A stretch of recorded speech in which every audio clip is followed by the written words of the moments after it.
SWAT team took your neighbor today. Watch them as they walked him away. You told yourself extremists come in all different shapes. Met his eyes and lowered your gaze. But is it too late for us to ever change? When we are collecting the dust of better days, they're always watching us, but we're never safe. We're not meant to be safe, not meant to escape. We aren't meant to wake.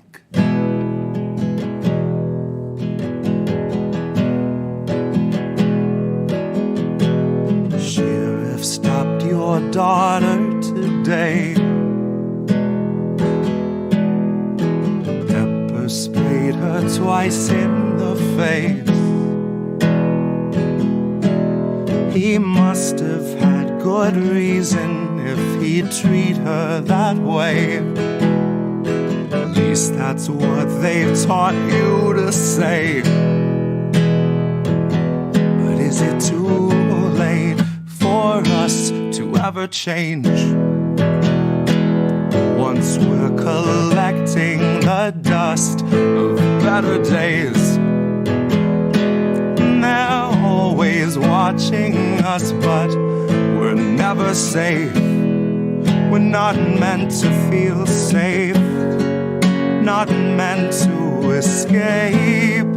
We aren't meant to wake.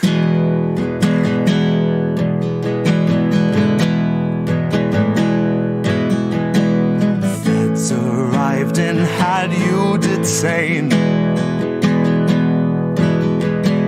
Said you'd made some posts they want changed.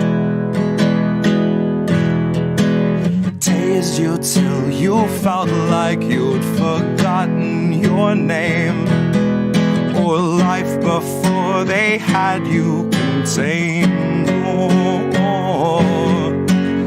life before they had you contained.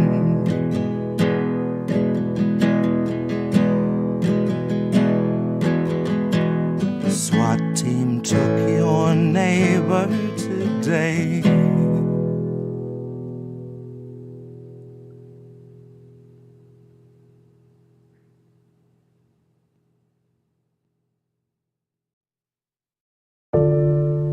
Maybe that's how it goes. We won't open our eyes, so we're the last ones to know. We're the last ones alive, kept our enemies close, wondered why we don't thrive, while we're grasping at ghosts, counting backwards from 5, counting backwards from 5, counting backwards from 5. Count back from 5. The theater on fire, the cast on strike. The studio stock starts taking a dive. The contracts tossed and they're gone with the tide. And the heads and execs, their hands are tied. We can't pump this dreck and treat you right. But what do you expect from the industry type who survive by the leeching of bodies and minds? From those who original thoughts never seem to find. So they're gonna reboot ALF before your wages rise. And it gives cause to pause and reflect on the times. If they're losing control of their fools and their mimes, when all those obedient actors who grew their careers by averting their eyes are now holding the line, along with the authors of countless scripts that strengthen the hand of that corporate grip, squeezing our throats till we take the pen and we accept and consent to the corporate drip. Till you're all up to date on your pharma du jour, till you got a healthy support for the war on your lips. And now you know that the advertisers need more than a rerun summer full of flashback clips. enter the scans from the year before. All the days of de-aging and mapping the face, and the hours of actors recording their voices are links in the chains that will bind them in place. Now all of those shows are so easy to make. When they got a drone they control that needs no break, it can bend, it can break, and it's cheaply replaced enough up-to-date films all in one take. And those studios bank on us doing our duty, unhinging our jaws and digesting the fakes. Because they know that we'll love how synthetic it tastes. Watch as they edit your features without any trace. Not that there's anything you could do anyway. Now watch as they show you a movie you saying shit you would never say. Dystopia boldly accelerates. Maybe you're only a mold, something to fill with a clone, something that Elon would celebrate. Something they own, something they program and code, something that's woefully able to know it's exanimate. Cause it doesn't feel touch over top of the laminate. You will not feel an emotion, but they will not scan and examine it. You and the other consumer contaminants fed on the federal diet of Kiev, Havana, and Tiananmen. I can't be the only one weighing the pros of abandonment. I can't be the only one weighing the pros of abandonment. Where did you think we'd go? Love, there's nowhere to lie. Guess it's not who you know, more it's what you can hide. Like we're chained to the floor, they're streaming us live while we're watching the war, counting backwards from 5.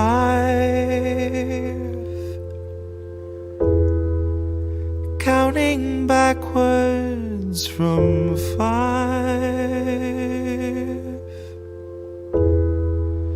Counting backwards from 5.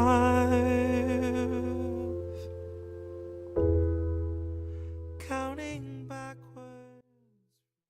I know you hated being forced awake. I know they wrapped you in the warmest chains, and I know they're so hard to break. You only said what you were made to say. I can't imagine how you feel today, now that you're watching as it caves away. While you were telling us to keep the faith, I bet you wondered why they made you wait. I bet you wondered why they made you wait. Pity not the vultures, they've enough to eat. Pity not the structures laying at your feet. Cannot see the sky, but there's this rainbow in the creek that spells pity-free speech when we can't afford to speak. That's Agenda 2030 on some early release. It's just our policy of never-ending chemical leaks. That's the cholera awash in your embedded beliefs. It's the billionaires who tell you what you'd better believe. And sugar, if you don't agree, then that's what we call extreme. Now if that isn't fascism, I'm going back to sleep. Cause words have lost their meaning, and I'm trapped inside a dream where we turn the gears while living in the spaces in between.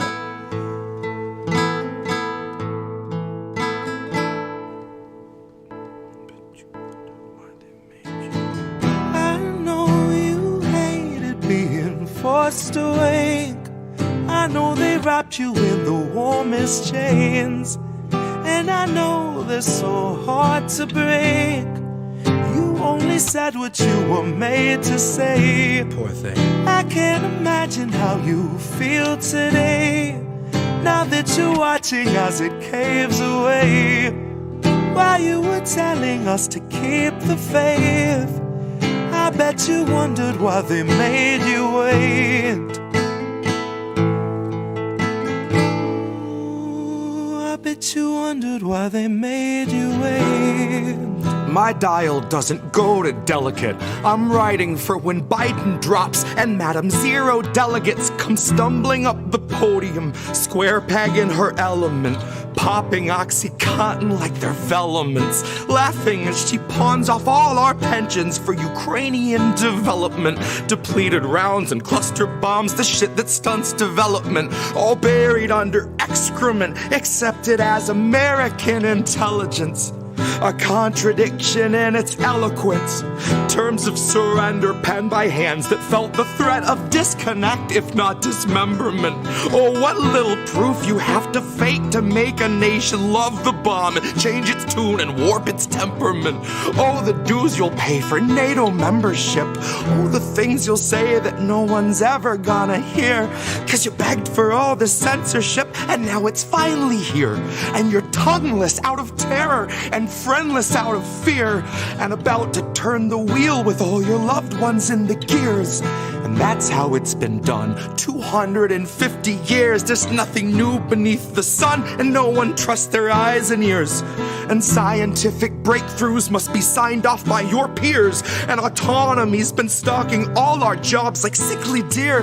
Well, maybe it's not every job. I should have made that clear, 'cause it seems like it's creative jobs we're seeing disappear.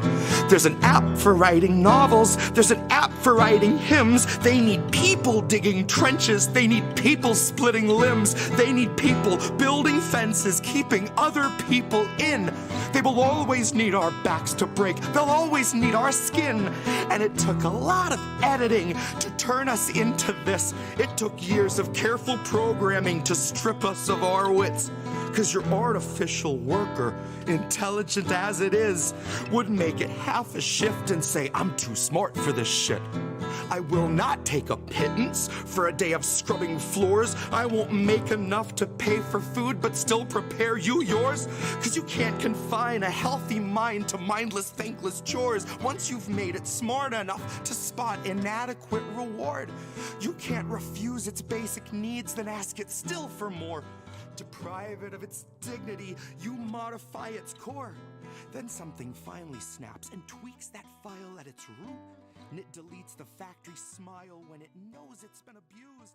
God, half its circuits fried when we Just an off-the-cuff chat between you and me. Us. We want to talk right down to earth in a language that everybody here can easily understand. Who are these people? It's us. We're these people. I love that intro. I love that intro so much. I'm here with a different co-host this time, Oz LaFave. Hey guys, thanks so much for having me on. Friend of the show, DJ Joe Nice. How are you, friend? What's good? And you hear Nick say this all the time. The United States is the most propagandized country in the world. We are so fucked, you guys. Again, I'm sorry for being cynical, but seriously, we're fucked. We are fucked. We are well and truly fucking fucked. Just appreciate all the work that you do and the platforms that you all are providing. Hey, you. Doing good. How are you guys doing? And as independent media, we have a responsibility to be, we don't hide our bias, obviously, but we must stay true to the facts. What's up, Pam? Cheers and salutations. Smoke them if you got them. But I am here with a man that I've been waiting to talk to for the last couple of years, Nico House. As an educator, what I would suggest is that, first of all, podcasts like these are made.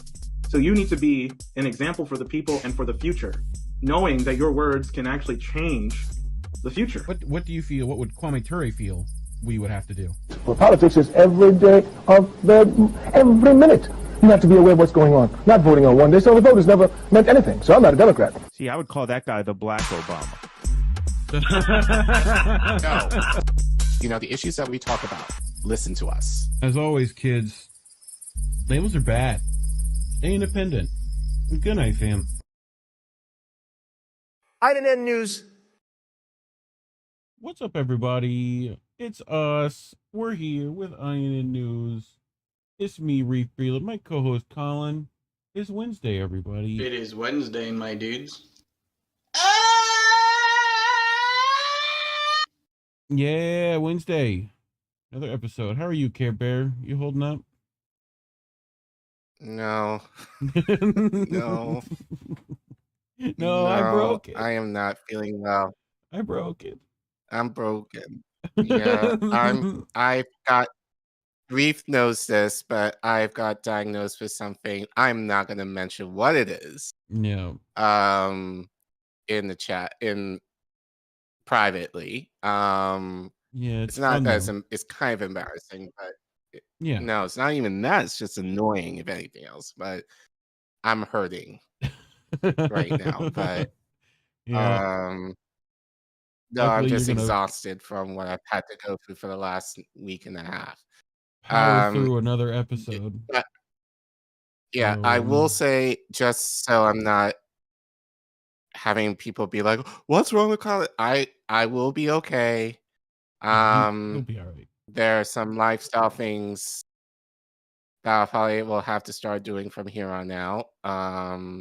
It's going to be something that I have to work with probably for the rest of my life. Yay. But Fun. yeah, but it's relatively not minor, but it's manageable.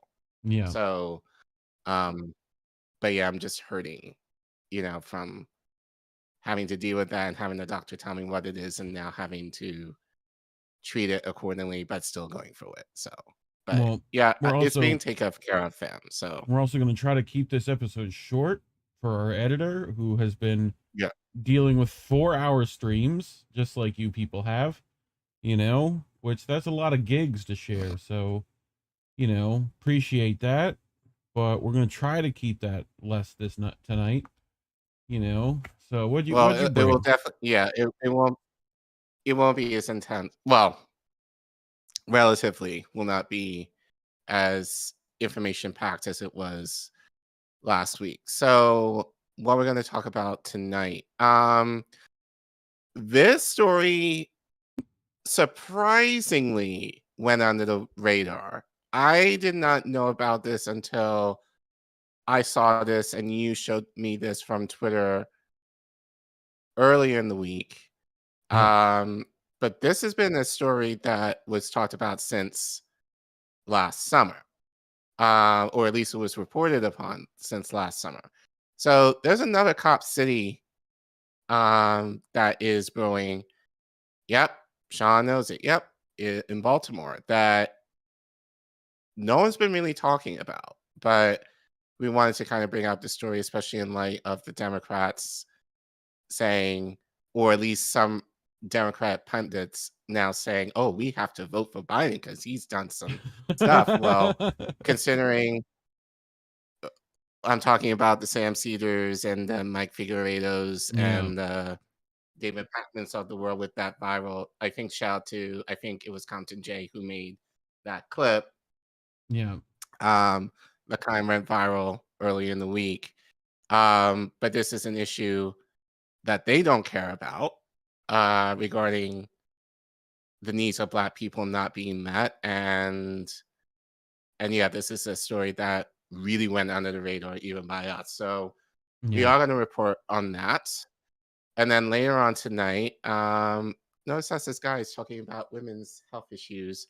I know Sabby, shout out to her, has mentioned this frequently on her podcast, but we are actually going to talk about the effect of women's health in Gaza right now, and how that kind of relates again to the Democrats in terms of them talking about abortion rights in this country. And then, I should not as viral, but kind of a viral clip that we do want to feature.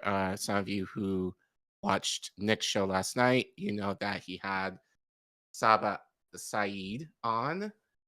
She was one who went viral on Face the Nation regarding what she said regarding women's rights and how that relates to Gaza. We are going to feature her because I think what she talks about is very well apparent to what's happening in Gaza regarding women's health. So we are going to talk about that in a little bit of depth. And what do you have, Reef? I have another war. Another one. So we're going to talk about Joe Biden's recent bullshit starting another war. I think he's now up to like 4 or 5. So we'll get into that. A little piece by Caitlin Johnstone. And we talked about this a bit last week with our guests about Elbit systems, particularly around the Charleston area. But we're going to go into Palestine actions against Elbit systems coming up in the trial that they've been having. So some more of a deep dive into that. Yep. So should be good. But yeah, as always, make sure you can support us. We appreciate any support we get. If you want to do one-time things, Rockfin, Rumble, Patreon, they're there for you. We'll check between stories on Rumble and Rockfin if you left us Rumble rants or the like. You know, and of course you can do your monthly over there at Patreon if you feel like you're up for that. And we appreciate the people doing that already. Look at all of you. Look at all those names. So appreciate you. But yeah, I also wanted to remind people that this is coming up. If you haven't made this phone call yet, you should. You know, call your representative. Tell them to sign on to HRES 934. You know, so you know, Day X is coming up, February 20th, 21st. Make sure to be on the lookout for things in your area to support Assange. But anyway, you ready to get started, Care Bear? I think so. Yep. Cool. So our first story for tonight deals with Baltimore, up the street from me. So we're going to talk about, we all know about the famous or infamous now Cop City in Atlanta, but most of us do not know, and I feel this might have been underreported in independent media, that there's another Cop City in Baltimore that is in proposal of being built right now. So before I do that, I do want to play a clip. I believe this is from Fox News locally in Baltimore that talks about the cop issue, and the media is kind of spinning it in a way that suggests that there needs to be more cops, which will kind of bring into light more into this situation. So let's play that. And then Baltimore police are down more officers after 4 more resigned last week. The Fraternal Order of Police say pay and working conditions are driving officers out. Fox 45's Vincent Hill is live at police headquarters looking into how the officer shortages affects residents. Vincent? Yeah, Kai, according to the FOP, the department doesn't have enough officers to effectively police the city. So I took that idea to the streets of the Western District to hear from residents about their concerns. Several minutes of walking the 1700 block of Lexington Avenue and no signs of a Baltimore police car. It depends. If something happens, yeah. If they get a call, as people standing on the corner, they might come show up, but they're not around here 24/7 like they used to be. This resident says he's seen a decline in police presence over the last few years, and the numbers support that. According to Baltimore police, the department is currently down 455 sworn officers. That equals out to about 50 officers per district. They cut back some. They're not as aggressive as they used to be, like back in like from 10 to like 15. When I used to really be outside, it was havoc. A few miles away on North Calhoun Street, more of the same. I don't carry a pocketbook because I don't want them to look like I got something. So I put all my information in my pocket and a wallet so I won't get robbed, you know. She recalls beat cops being in her neighborhood. You know, there's a lot of stuff going on around here. So I expect to see them, you know, like get out the car and walk around. Jason Johnson is the former Baltimore Police Deputy Commissioner. He says a lack of police is a risk for those waiting for help. The way that your average citizen is going to feel it the most is when they call for something that is objectively not an emergency, but for which they would like to have a police officer respond. It could be many, many hours before they see a police officer, if not longer. Johnson says the problem to retain or recruit in BPD has been ongoing. I think there were only 2 years in the last 20 years that the year has ended with more police officers than it started with. Johnson attributes that to one thing. What most drives people out of law enforcement, and especially out of the BPD, is the lack of support that they get from the political class. And that's it. That's the end of it. And BPD tells me so far this month alone, the Western District has responded to over 5,800 calls. Now, we are working to find out what those calls were and what the wait time was, meaning how long it took for police to respond. For now, we're live at BPD headquarters. Vincent Hill, Fox 45 News. Well, it's funny that they're saying that, oh, we don't get the support from, the political class. Well, it seems that they are. So if we go to the slide. Yeah. Oh, hold on. Beats me. Then actually, let me get this screen. So this was the tweet that both Reef and I saw. This is from Monica at Black Panther Babe, where she tweets, they are planning another cop city in a predominantly Black neighborhood. Funny how that keeps happening. So you notice the date of that, right? That was in August. 2023. Yep. Yeah. So this was in August that this was reported on. So like I said, this went way under the radar. I mean, obviously, the cop city in Atlanta got a lot of media attention, but not so much this. Look at this. So we are going. Look at this fucking facility. Well, holy shit. Well, they got it color coded for the cops because they're too dumb to understand floors and names. They need to go to the red building. Well, again, this is proposed. Yeah. So this is not in the books yet. So, but we are going to read this article. This comes from, if you zoom out, Reef, thank you, from the Baltimore Banner. This was written by Justin Fenton and Ben Conarck. Okay. Where they say, proposed Baltimore police and fire training facility has hefty price tag, $330 million. So they continue.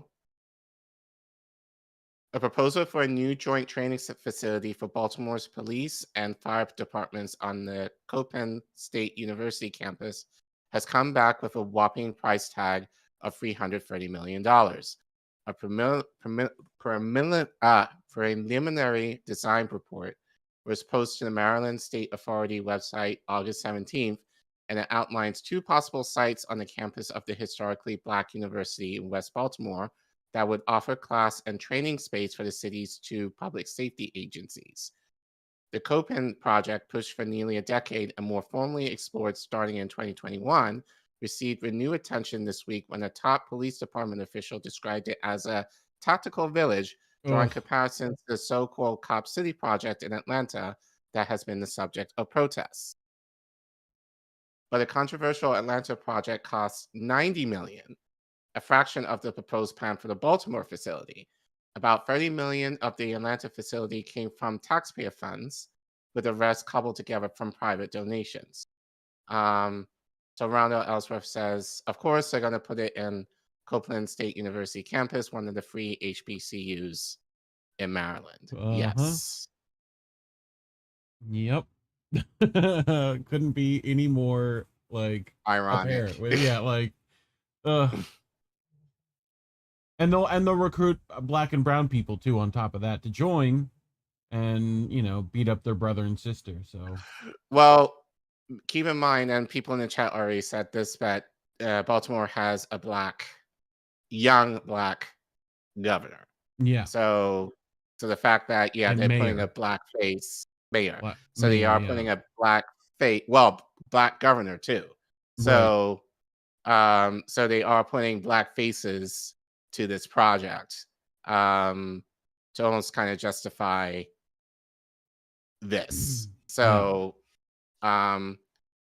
just as bad, if not worse than Atlanta, with a larger price tag. Well, which doesn't make sense considering that Baltimore is a lot smaller in size relatively than Atlanta is. But anyway, the mayor's office told the Baltimore Banner the proposals remains in a very conceptual phase, with initial feasibility studies just beginning to be assessed. The city is confronted with a number of serious challenges with its training facilities for both the police and fire departments, and as it is required by the consent decree, we are continuing to look at innovative ways to address them and upgrade facilities, the office said in a statement. Mayor Scott has always prioritized providing adequate facilities for all city employees, and these proposals are part of that work. Yeah, whatever you say, Haas. City Council President Nick Mosby has championed the project for nearly a decade. In a phone call Friday afternoon, Mosby reiterated his support for a police training facility in West Baltimore, but declined to comment on the costs outlined by the Maryland Stadium Authority because he said he wasn't familiar with the report. Only $450,000 for the study has been expended thus far for the Copan project. The design report addresses possible funding sources, including the suggestion of a possible sunsetting public safety income tax on residents. It also cites the Atlanta project as a case study in courting public support. The cost of this facility is a significant investment. However, the cost of doing nothing is essentially more, the report from architects Mans Woodard Studios concludes. Gary McGeehan, an executive vice president with the Maryland Stadium Authority, said it was asked by Baltimore Brandon M. Scott to secure the project study and that it was up to the city to figure out next steps. We put appropriate contingencies and escalation into these numbers, and yeah, it is a big number, but it's a big building, McGeehan said. At Thursday's quarterly meeting on the Baltimore Police Consent Decree, Deputy Commissioner Eric Malacone said officials are trying to determine funding sources. He described the project as a tactical village, which drew ire online. Atlanta's plans drew national attention and local protests, with activists saying the plans would further militarize police. Demonstrators occupied a campground on the site, and a protester was shot and killed by police as they moved in to make arrests. Other concerns include the destruction of forests to make way for the facility. Baltimore and Maryland leaders have seen the controversy around Atlanta's Stop Cop City and decided we need one too, at the expense of investing in prevention and root causes of violence. Nick Wilson, a former city public safety official now with the Center for American Progress, wrote on X, formerly known as Twitter. Can I say an aside here? Sure. You remember that conference I went to in Atlanta back last month regarding child tax credit? There were people there who were representative of Center for American Progress. And they mentioned, well, in regards to, I remember that those representatives giving like the famous talking points that, under the child tax credit, poverty was cut in half, which we know is misleading because those numbers were, one, based on the idea of giving people a minimum $15 minimum wage, which hasn't happened, but also it's more contingent upon outdated poverty numbers, guidelines and numbers, which we've reported several times have been used since the 1950s, 1960s. So just using a lot of outdated information to make the justification for doing certain things. So you're kind of seeing it here again, making the justification of, there's high crime, so we need to build a big facility in order to train police as a way probably to recruit police to justify this project. Yep. Yeah, I mean, the same guy, Nick Mosby, also pandered to Trayvon Martin stuff, trying to kill Florida businesses, right? He's done stuff to try to deal with like crime and violence, quote unquote, urban farm projects to try to keep, it's like classic politician pandering, Right. But yeah, meanwhile, he's going to give the cops far more funding for this. So, but, and then meanwhile, not actually addressing any of the reasons for crime. Right. So poverty. Right. Which Baltimore especially is. Yeah, bad. it is. So I even know that. I'm not even near there, and I know that. So, like, anyway, Baltimore hard, like, so yeah, but anyway, Discussion of the Copen's facility dates to at least 2015, when Mosby, at the time a councilman representing West Baltimore, expressed a desire to see such a facility and sponsored a resolution calling for a feasibility study that passed easily for the council. Mosby said that a state-of-the-art academy in West Baltimore that leverages Copen's current criminal justice school is a win-win situation. So again, justifying HBCU, they have a criminal justice program. Hey, they need a new facility. So it'll help us rich folk out. Don't worry about it. Okay. Then Senate President Mike Miller and then Mayor Catherine Pugh also threw their support behind it in 2018. We're working with Copen State University because I'm going to double train police officers, Pugh said while speaking at a community event. I've got to have another training facility. U.S. District Judge James K. Bredar, who's overseeing the police consent decree reforms, also said in 2019 that building a new police training facility should be top priority of city leaders and that the state should pitch in. The police department training facility was located at a former school building just north of Pimlico Racecourse. In 2019, amid discussion about moving this facility to Chopin, the city announced plans to relocate the academy to the University of Baltimore at a cost of $6.8 million over 5 years, in addition to what the Baltimore Sun described at the time as hundreds of thousands of dollars for parking and other fees associated with the move. Okay.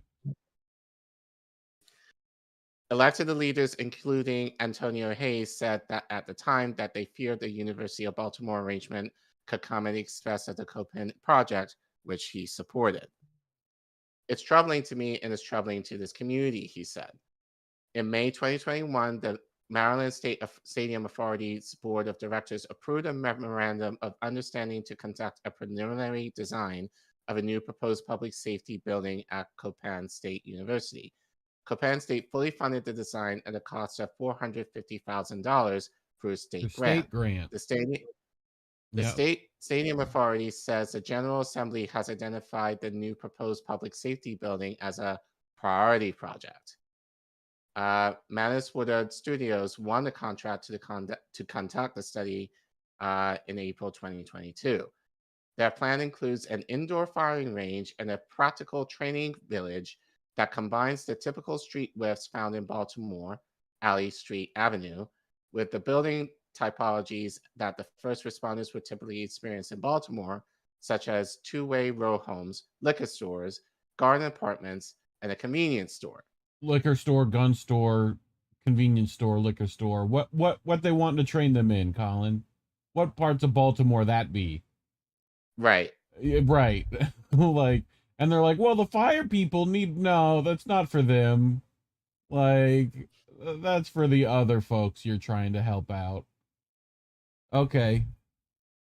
As I was saying, these buildings are modeled after real-world scenarios, enabling fire and police recruits to train independently and together. The design plan says, just say what it is. You want them to be more adjusted to Black neighborhoods. That's what you really said. Yep. Also included is a community plaza where local residents and city personnel can experience purposeful, positive interactions with first responders and alter preconceived perceptions. One of the significant challenges associated with this project will be to design an accessibility fortress. An accessible fortress. That engages the community and keeps public safety personnel safe.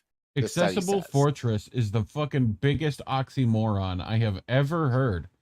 That is like two opposite words right next to each other. Accessible and fortress, which is like what? Okay. Well, I mean, God forbid that something happens. Right, someone breaks into this facility. Right. And we need to keep our lackeys safe. Well, and our guns and our equipment and the $330 million that we put into this facility our new coffee machines and margarita makers in the lunchroom. Like, yeah, that's bad. So, Yep. Shout out to Black Alliance for Peace, who weren't having this at all. We should try and get Annie Chambers on. Sure. I'm down for maybe that. she can talk about this if she knows about it. I'm sure she does. Yeah. So they wrote a statement. I believe, if I remember correctly, they wrote it definitely in the latter half of last year. So their response: the Black Alliance for Peace Baltimore Citywide Alliance strongly opposes the proposal for a new $330 million joint facility for Baltimore's police and fire departments on West Baltimore's Chopin State University campus. The contradictions of historically Black colleges and universities fostering growing relationships with the state are sharpened with this proposal on a campus with access to the Department of Defense. 1033 program budgets, which transfer military equipment to civilian law enforcement agencies. Any potential existence of a joint training facility for a police department currently under a consent decree that names violations of civil liberties not only serves to create and sustain tensions negatively impacted the overall campus climate, but the surrounding predominantly Black working class communities of West Baltimore. Here, can you zoom in, please? Yes, Thank you.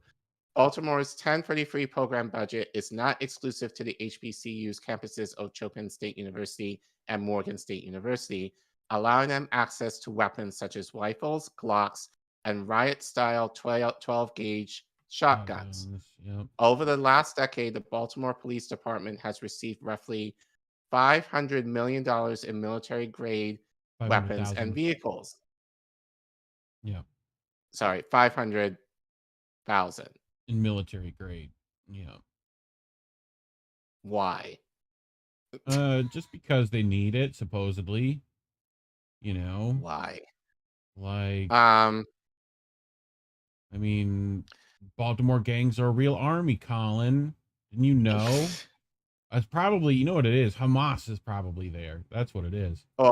Speaking of Hamas, yeah. Alongside access to the 1033 program, the city engages in the Deadly Exchange Program, a massive exchange between the U.S. and Israel police and Israel military, where hyper-militarized policing techniques and technology are shared. They teach you how to beat brown folk. They're good at that. Right. So again, to all the Black people who say we shouldn't give a damn about what's happening in Israel, well, when, if ever, the cops decide to pull you over and beat your ass up to a pulp, you can thank Israel for that.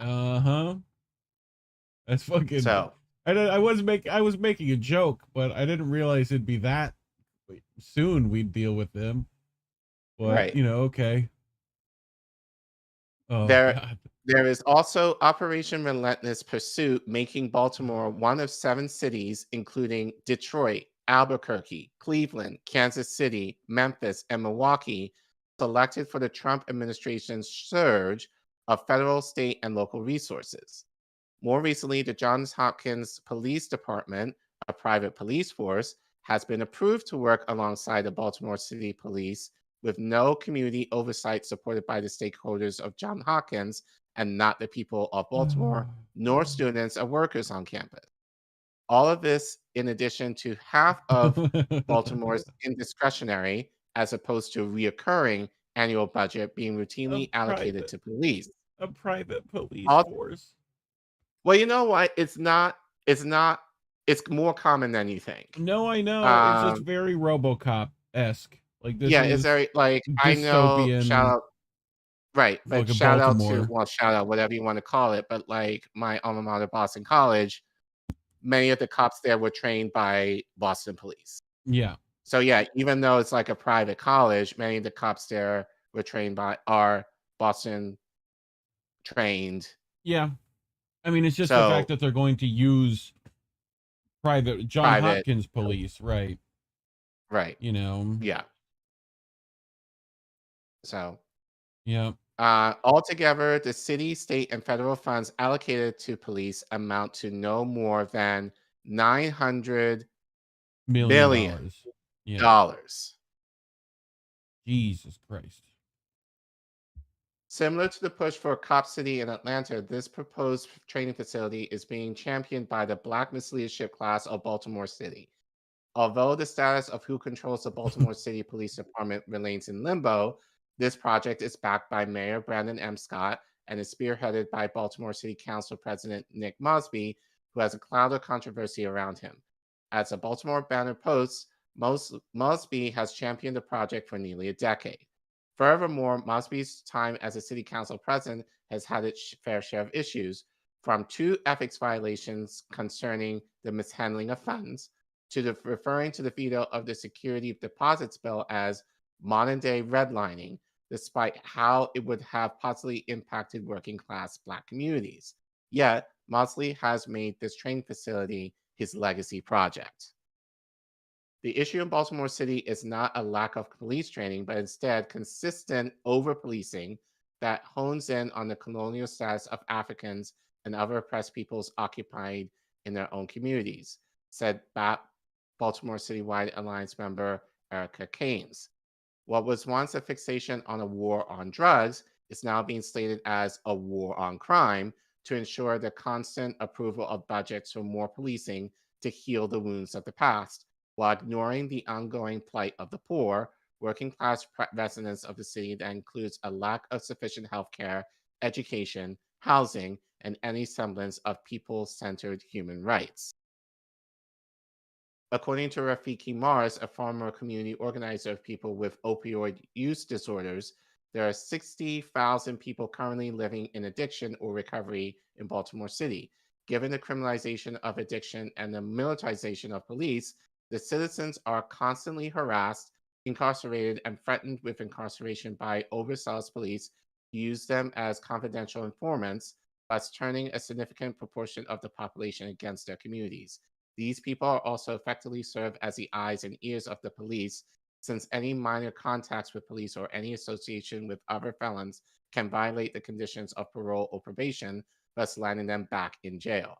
For all intents and purposes, Baltimore is an internal U.S. colony kept in check by an occupying armed force called the police. Yep. In Baltimore, 20.3% of the population live on or under the poverty line, which is 131.5% above the state's poverty line. Rather than developing sustainable programs to address the endless cycle of poverty, Baltimore proposes to spend an obscene amount of money on a police training facility center that includes classrooms, administration buildings, a firing range, indoor and outdoor fitness, a community plaza, and a tactical training village. The training village combines street whiffs commonly seen in Baltimore City with building typology. This village models real-life scenarios to assist training in maneuvering through Baltimore neighborhoods. The implications of developing expertise in urban warfare without dutifully returning justice and power to the hands of communities only entail the success advancement of oppression. Oh, can you zoom in? Yep. Thank you. Proponents of a cop city in Baltimore must recognize the relationship intentionally stewarded between the police and city residents. The proposal is not only profoundly offensive, but it raises the steep historical context of the corruption and injustice African/Black poor working class communities have been subject to, with vocal opposition donning the existence of the police state. The absurdity of such notions is perpetuated when analyzing the suggestions of the Community Oversight Task Force responsible for guiding the morality of the Baltimore Police Department through its consent decree obligations. Holding this truth, it becomes clear that there is no intention of the state and its Black misleadership class to dismantle and repair the fundamental power imbalances between law enforcement and citizens, making this corruption possible. There is no monetary incentive here, and ethical burden is too high. This is the message being confirmed by Cop City proposal. Our college campuses, the only places in the city where our youth can access higher education, are not grounds for grossly underdeveloped, atomistic, violent passion projects of the neo-colonialized state. With this, there is no respect for our youth's future, nor our institution's legacy and potential. We are called to protect what is supposed to be ours. The existence of a training facility in a predominantly African/Black poor working class community will only be used to enforce further the status quo of white power and colonial control over the lives of Africans and other oppressed nations of people. The solution to the issues that plague Baltimore City is not more police training, but people-centered human rights ensuring the needs of Baltimore City residents are met. No cop city in Baltimore. Defeat the war of Africans here and abroad. Does Marilyn Mosby ring a bell to you? That name? That's this guy's wife. Okay. I there was controversy around her, if I'm not mistaken. But can't remember what it was. Because I recognize the name. Right.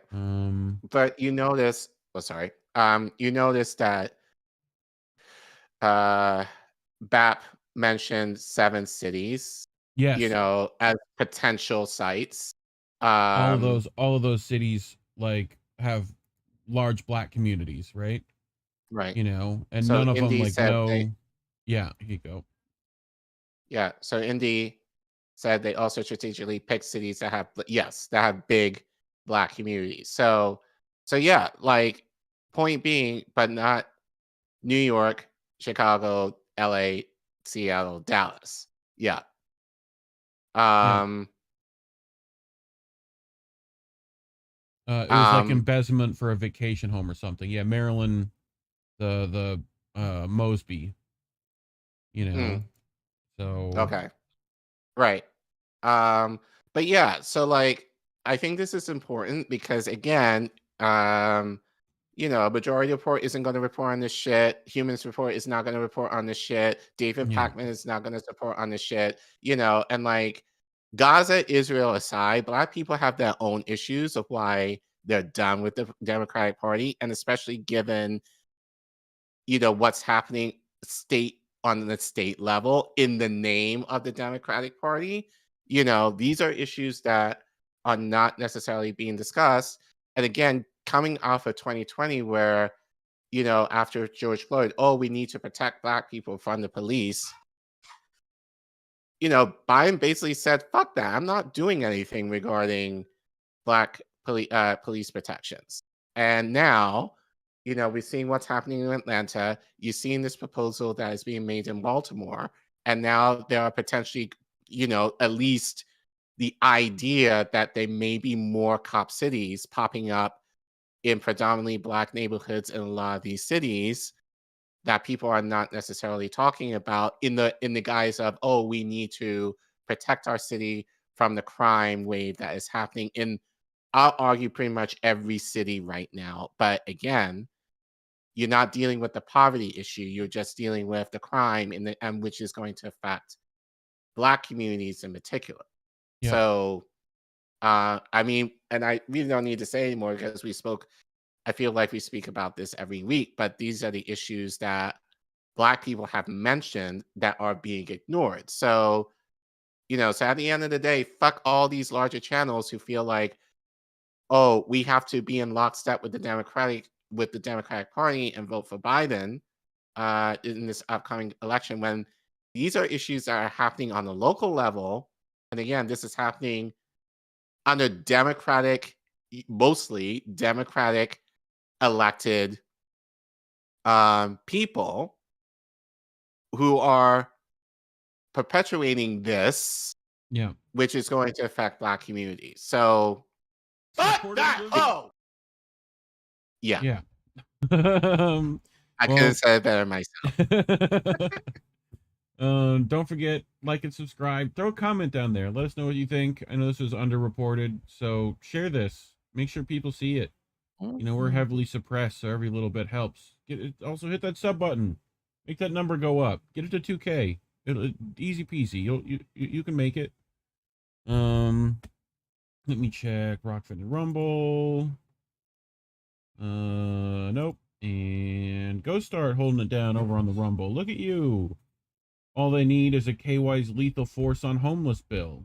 Yep, that should help them. That'd make it way easier, right? All right. Let's go to our next one. We had the lovely Caitlin Johnstone for us this evening with another one. Another war. Yeah, we needed another one, right? I mean, of course. So look at that. Joseph started another war. So where do you think that is, Collin? You think it's in the Middle East? Probably. That's our favorite spot to do that. So the WAPO has an article out titled "As Houthis Vow to Fight on U.S. Prepares for Sustained Campaign," with sustained campaign being empire speak for a new American war. The Biden administration is crafting plans for a sustained military campaign targeting the Houthis in Yemen after 10 days of strikes failed to halt the group's attacks on maritime commerce, stoking concern about some officials that an open-ended operation could derail the war-ravaged country's fragile peace and pull Washington into another unpredictable Middle Eastern conflict. The Post reports. The Post also acknowledges that sustained military campaign means war in the 9th paragraph of the article, saying the anonymous U.S. officials cited in the report don't expect that the operation will stretch on for years like previous U.S. wars in Iraq, Afghanistan, or Syria, which is about as reassuring as a pyromaniac saying he doesn't expect he'll be burning down any more houses like all those other houses he's burned down. So, here it is, WAPO. The Biden admin is crafting plans for a sustained military campaign targeting the Houthis in Yemen. Right? So, here we go. The bizarre refusal to just call a war also appeared in a recent press conference with Pentagon spokesperson Sabrina Singh, who acted shocked and aghast that reporters would even ask if repeatedly bombing a country would qualify as being at war with them. It is now fair to say that the U.S. is at war in Yemen, Singh was asked by a Reuters reporter on Thursday. No, we don't seek war. We don't think that we are at war. We don't want to see a blah, blah, blah, blah, blah. Right?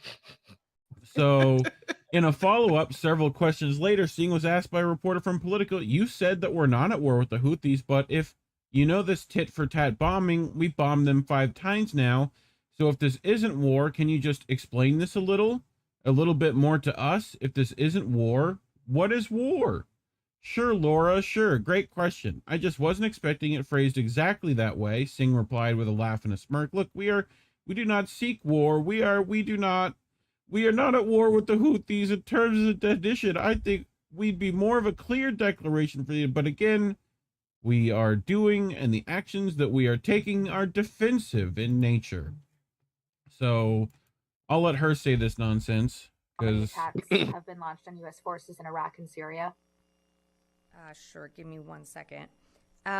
Liz, to date, there have been approximately 140 attacks on U.S. troops in Iraq and Syria. I have 57 attacks in Iraq and 83 attacks in Syria. Great. Idris Ali, Reuters.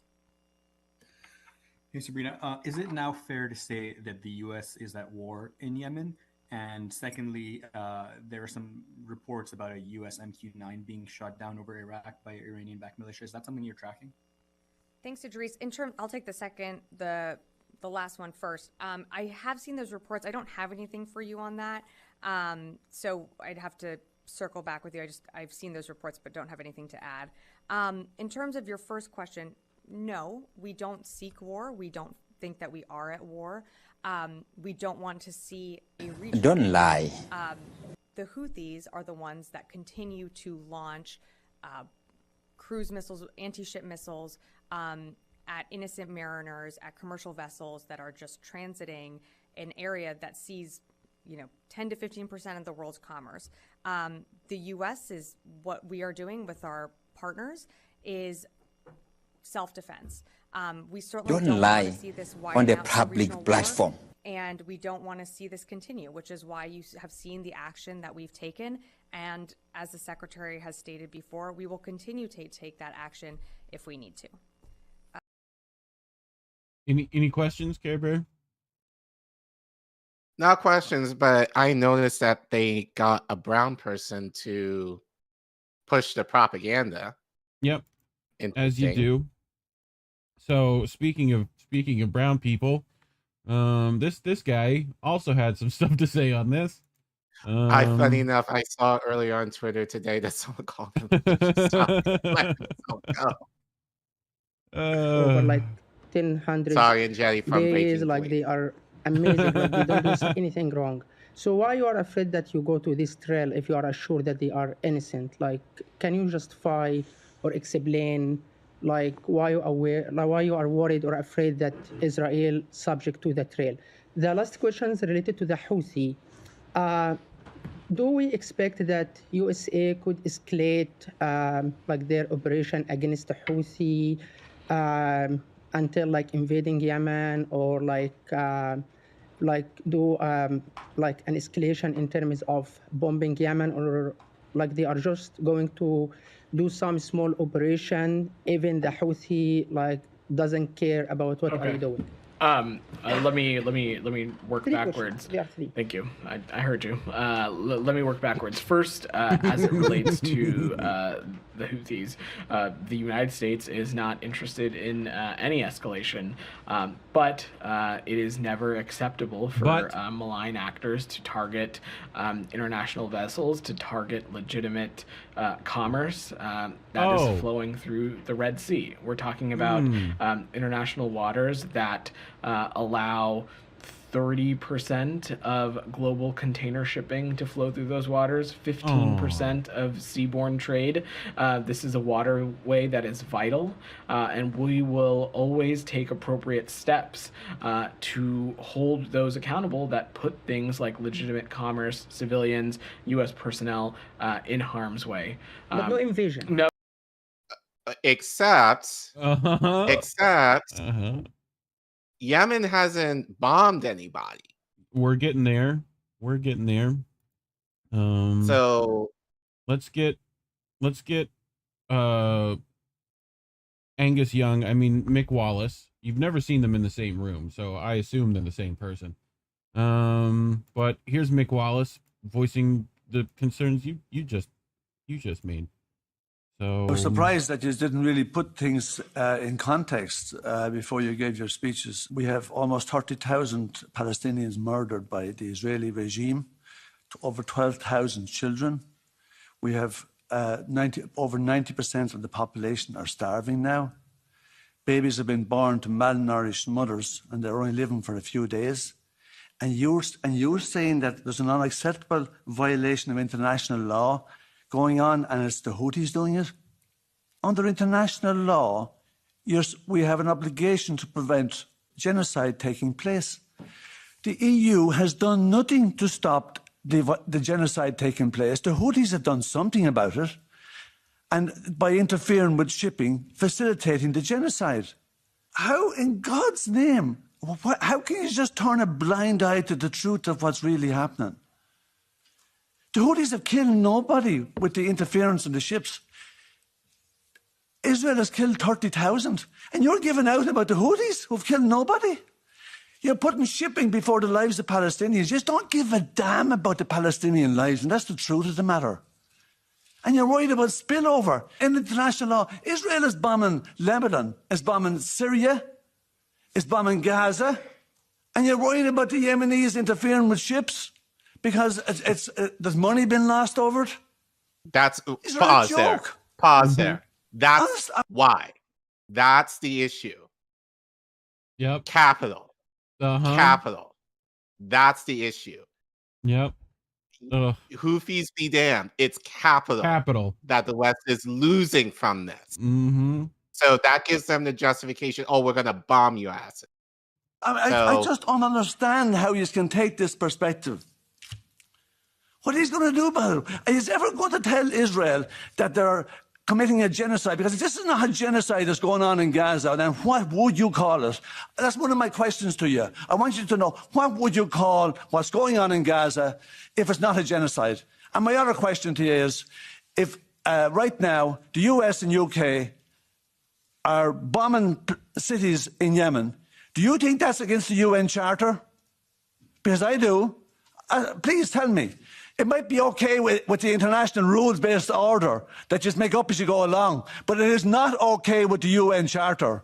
Give us a break.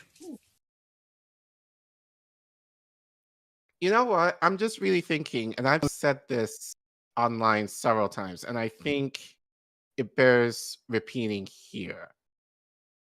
If Trump was doing, now everyone's saying, oh, we have to vote for Biden because Trump is going to be way worse on Israel, right? That's what the justification that people are saying right now. But I would argue, honestly, again, and I think I said this last week, if the US under Trump was being charged at The Hague, like, the media will talk about that non-stop. They will call for impeachment on Trump right then and there. Honestly, as shit as Biden is, Trump is on Israel too, I honestly don't think, and this is just my opinion, like, unified front. This is my opinion. Yeah. And you can come for me in the comments if you want. But I don't think, I think there'll be more of a precedent for Trump to actually do something more than what Biden is doing. Because Trump cares about, like, his image. Yeah. And he doesn't want to necessarily do things that kind of overstep that. So in light of what's happening right now, I highly doubt, like, he would make it to, I'm sure it's going to happen to this, but probably not to this degree. But the idea, like, being complicit of genocide, like, there will be calls for Biden to be impeached right now if everything was happening under him. But there's not been a peep behind Biden, but we're being forced to vote for the dude anyway. That makes no sense to me. Caitlin writes, when you see how effective the Houthis have been at using Yemen's critical location to shut down Red Sea traffic, you understand why the U.S. spent years backing a horrific genocidal military campaign trying to get rid of them. Yep, as the also UAE why continues we talked about, again, Goering Canal. Yep. Which is like why they've had right over here. I think. No, like it's this way. Red right Sea. Here. Yeah. This one. But yeah, they'd still get blocked by Yemen, you know. So right. A new person enters the battle, Collin. I have where's that? Where's the thing? Oh, we gotta play yeah.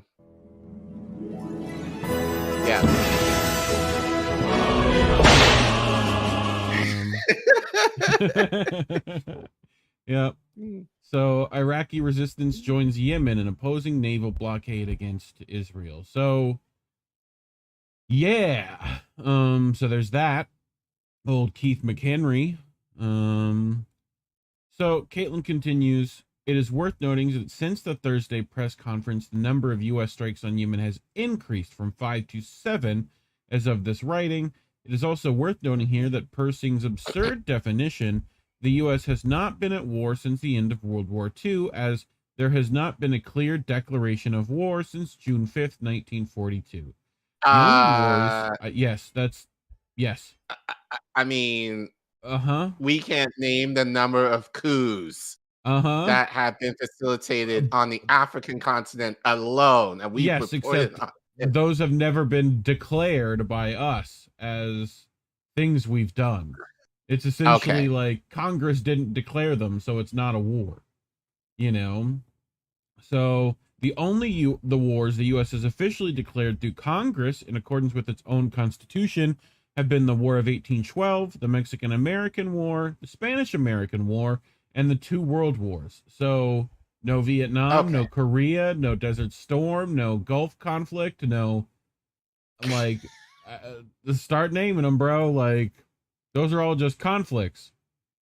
So if you go by this definition, the U.S. is among the more peaceful nations in the world, since it hasn't been at war in 8 decades. In reality, the U.S. is the single most warlike and murderous nation of modern times, with wars of aggression that have killed millions and displaced tens of millions just in the 21st century alone, and plays some role in most of the world's major international conflicts. Singh's claim that the U.S. attacks on Yemen are defensive in nature is also self-evidently absurd.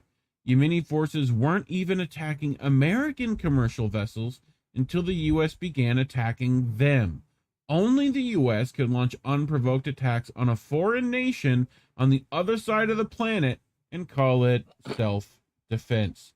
Anti-War's Dave DeCamp, friend of the show, explains, before the U.S. began bombing the Houthis, Ansar Allah officials made clear they would only stop attacking Israeli-linked commercial shipping if the onslaught on Gaza ended. Instead of pressing Israel to end the slaughter in Gaza, President Biden chose escalation. And now the Houthis are targeting U.S. commercial shipping, and several U.S. merchant vessels have been hit with missiles. Here's Dave. Biden has bombed Yemen 7 times in just over a week, and the Houthis are not backing down as they welcome confrontation from the U.S. I think it's a matter of, like, what can you do to us that you have not already done? Like, as far as Yemen is concerned, you know, Right. They're like, we've seen it, we've dealt with it, bring it, you know? Right. So, like, indeed, the only reason Houthi forces began attacking ships in the Red Sea was to pressure Israel and its allies into ceasing the ongoing massacre that has been taking place in Gaza since October 7th. As usual, the world's most murderous and powerful government is framing its horrifying acts of extreme aggression as innocent, defensive responses to unprovoked attacks, when in reality the U.S. empire is bombing Yemen in order to facilitate the genocide of Palestinians. And while we're on the subject of Gaza and Yemen, it's probably worth pointing out that according to U.S. empire managers, the stated goals of both campaigns have been completely unsuccessful. A new report by the Wall Street Journal says, according to U.S. intelligence, Israel is nowhere remotely close to eliminating Hamas, with only 20 to 30% of the group having been killed since October. Asked by the press on Thursday if the strikes against the Houthis are working, Biden replied, well, when you say working, are they stopping the Houthis? No. Are they going to continue? Yes. Yeah. So they're raining military explosives on impoverished Middle Easterners to maintain their status quo domination under the pretense of goals which they themselves admit are not being achieved. Just another day in the empire, I guess. It's been an incredibly draining past 100 days for those who have been following events in Gaza. There have been days when I couldn't believe the sun dared to shine, the premise that there shouldn't even be a slight economic downturn as a result of this madness, and then it's fine to start a war to make sure there isn't, deserves to be dismissed with extreme disdain. We live in a dystopian world where it's completely normalized to subvert human interest to commercial interests, to toss tens of thousands of lives into the incinerator for wealth and convenience, where war profiteers rake in vast fortunes for selling instruments of mass murder to genocidal governments, and where the most powerful empire in history declares a war to defend shipping containers at the cost of human life. Don't ever let these sick freaks convince you that this is normal. Thoughts? I mean, I said it already, but Yeah. this is all in the name of capital, and on the U.S. side, well, by Israel. Yemen has a right to, basically, Yemen is taking a stand, you know, again in the name of Gaza. And yeah, it's just, and now the Houthis are the next target in terms of, but again, we gotta vote for Biden now, you know. Like, Oh I can't God. get over it. It's like we gotta vote for Biden now because Trump is gonna bring us to World War III. This is the most election of our lifetime. Yeah. But we're there already. Donald Trump, he So incited something. President Trump incited an erection. Yeah. So let us know what you think. Leave a comment. You know how this works. Like, subscribe, do all the things. Make sure to share this video.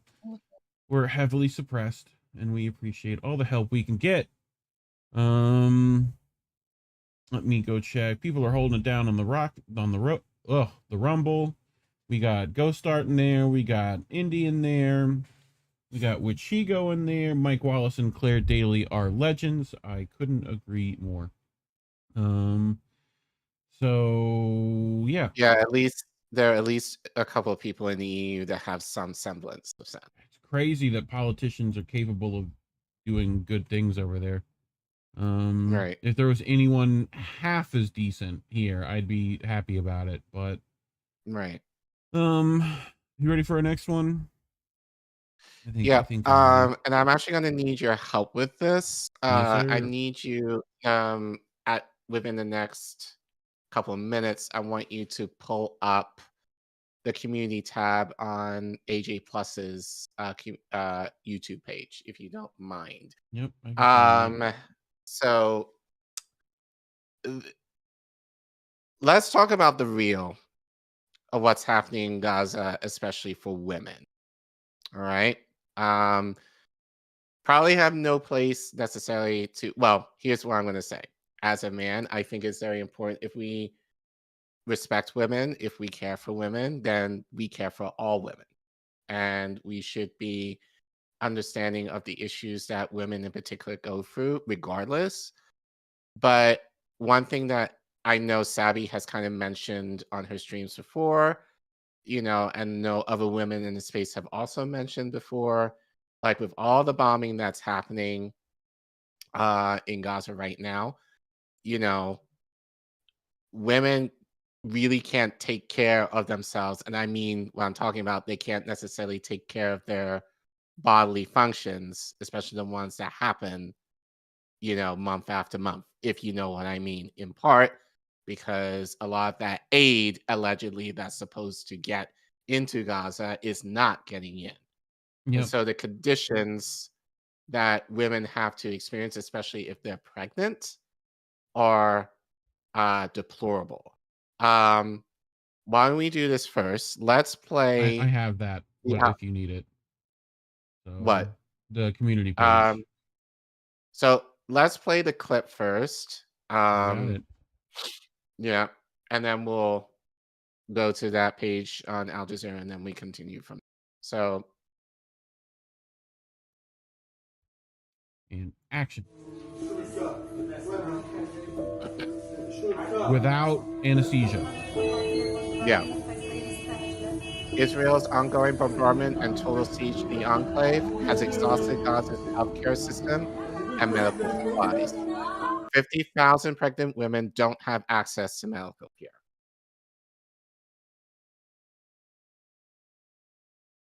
The nurseries are struggling. This is Dr. Aid Abdul Hashira, department head at Al Shifa Hospital. The nurses are struggling. We are understaffed of doctors. We lack medical equipment. There's a shortage of rooms. The labor rooms where we give childbirth right now as we're speaking don't have electricity. About 150 women give birth each day in Gaza. Doctors say they're seeing more labor complications than ever before.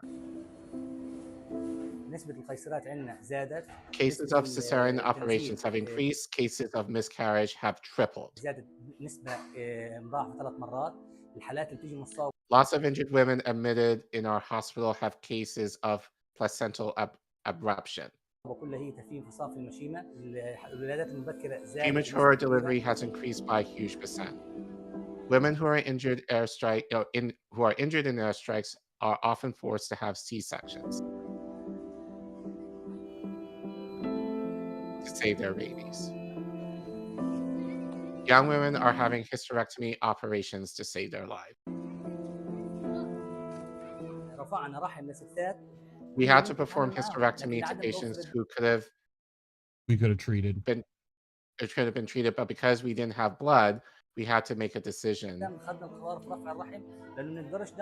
Because otherwise we would have lost the patient.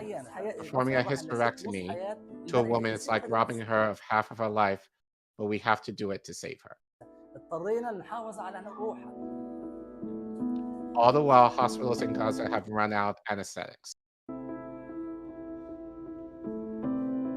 5,500 pregnant women are due to have their children this November. They say they are afraid of how they'll give birth and where they'll go. Our hospital doesn't have capacity. The patients that have come here are breaking our hearts. We can't give them proper treatment. Our enemy stops at nothing, not at babies. Or women, or elders, or men, or pregnant women, or even a fetus.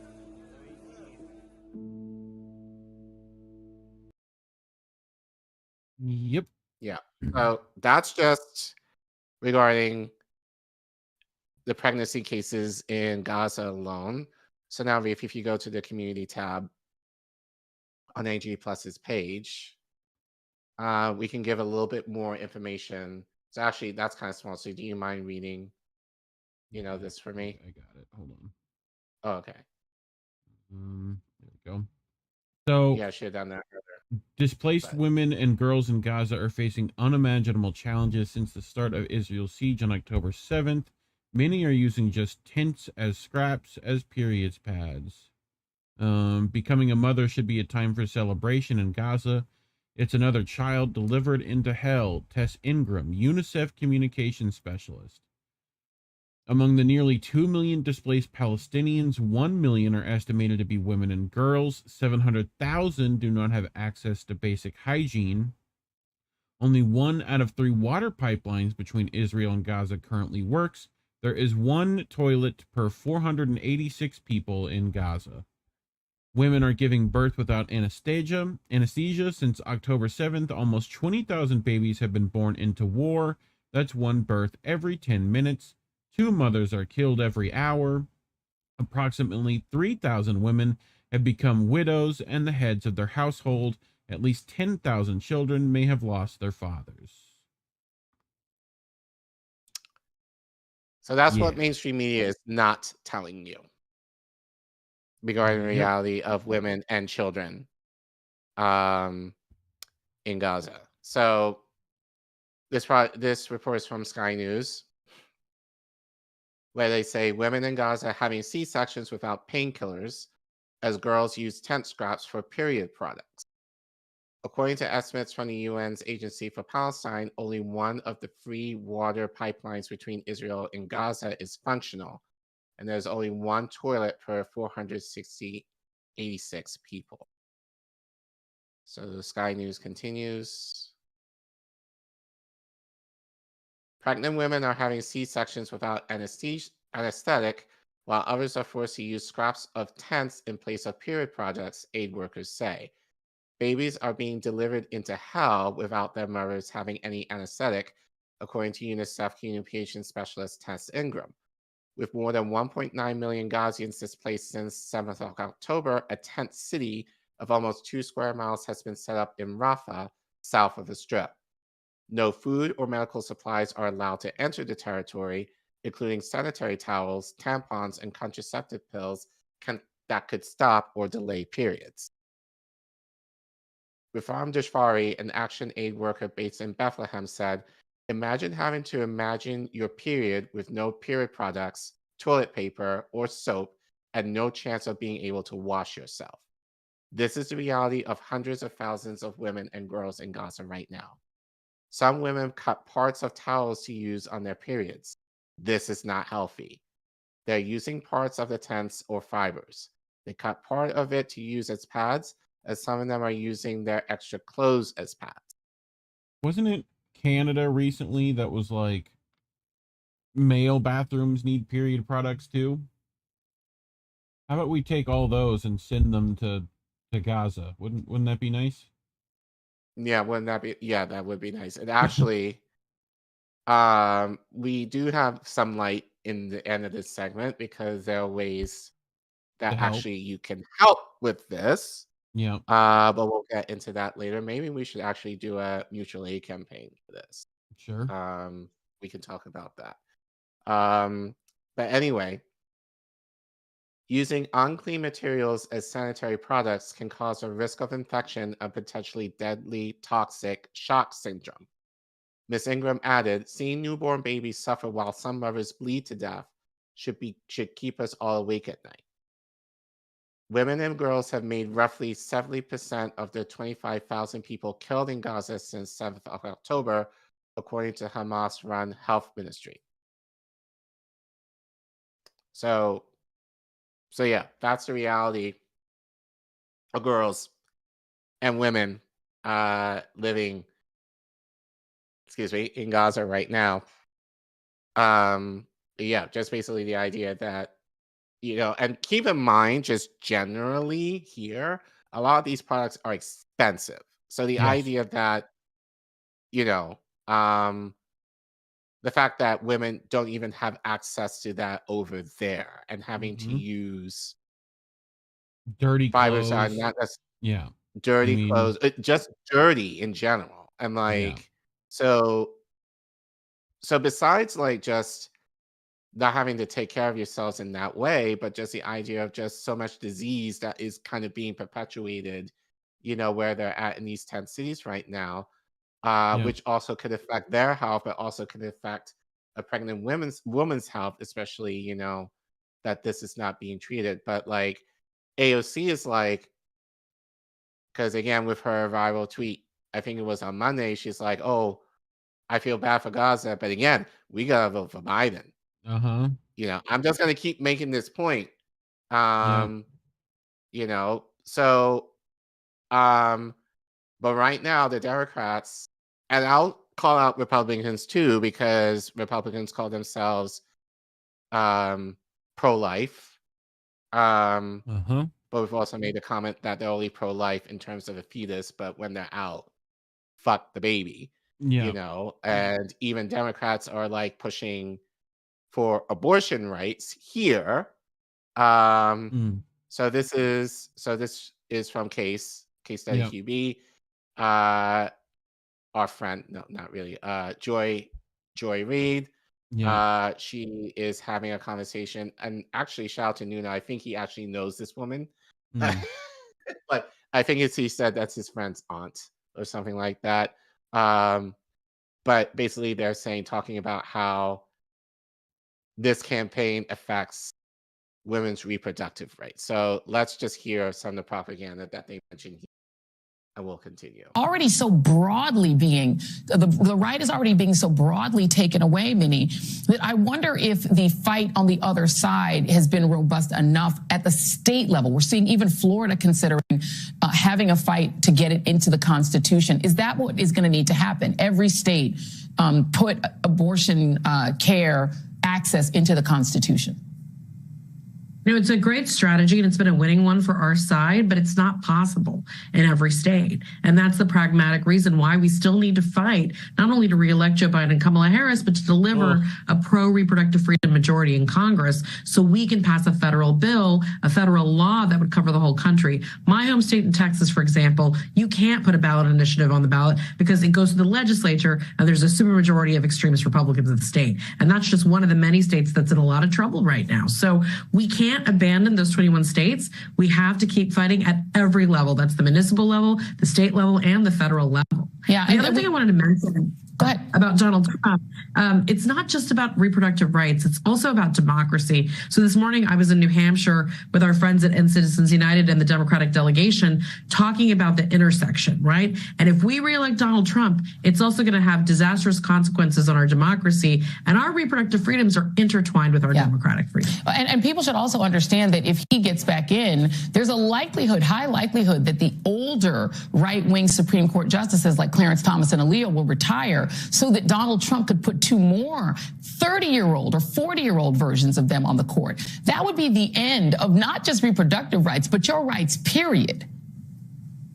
You know, this administration and Chuck Schumer and the Senate Democrats have worked overtime to make a record number of progressives to the judiciary. We cannot afford another term where Donald Trump is president for so many reasons. But the courts are a really clear one, to your point, not just the Supreme Court, but all those appellate courts, right? All those lower courts. Matthew Kacsmaryk, who's the person who's presiding over these disastrous cases, the Mifepristone case, the medication abortion case, was the Trump nominee. Yes. Can you imagine if we had 10 more Matthew Kacsmaryks? We could not survive it. So a couple of things. Notice that they didn't mention, well, they won't, but notice how they didn't mention that the Democrats had decades to codify Roe v. Wade. So this wouldn't be an issue. Yeah. Number one. And number two, and they mentioned about lower state courts. And I know we reported on this maybe last year. Who was helped the turtle in pushing a lot of these judges in? Do you remember?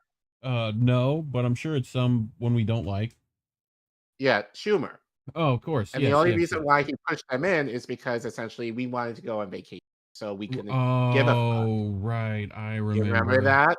Yeah. And this happened while Trump was president.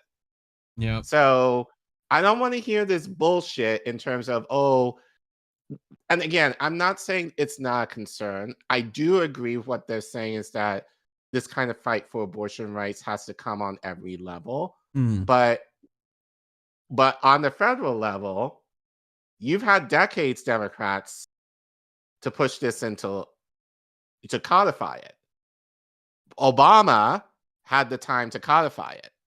You don't mention that. And it just reminds me, because I thought about this today, when Roe v. Wade was overturned, and every woman was pissed, and went to the Supreme Court, and then there was a group that, and I won't, with people that we are familiar with,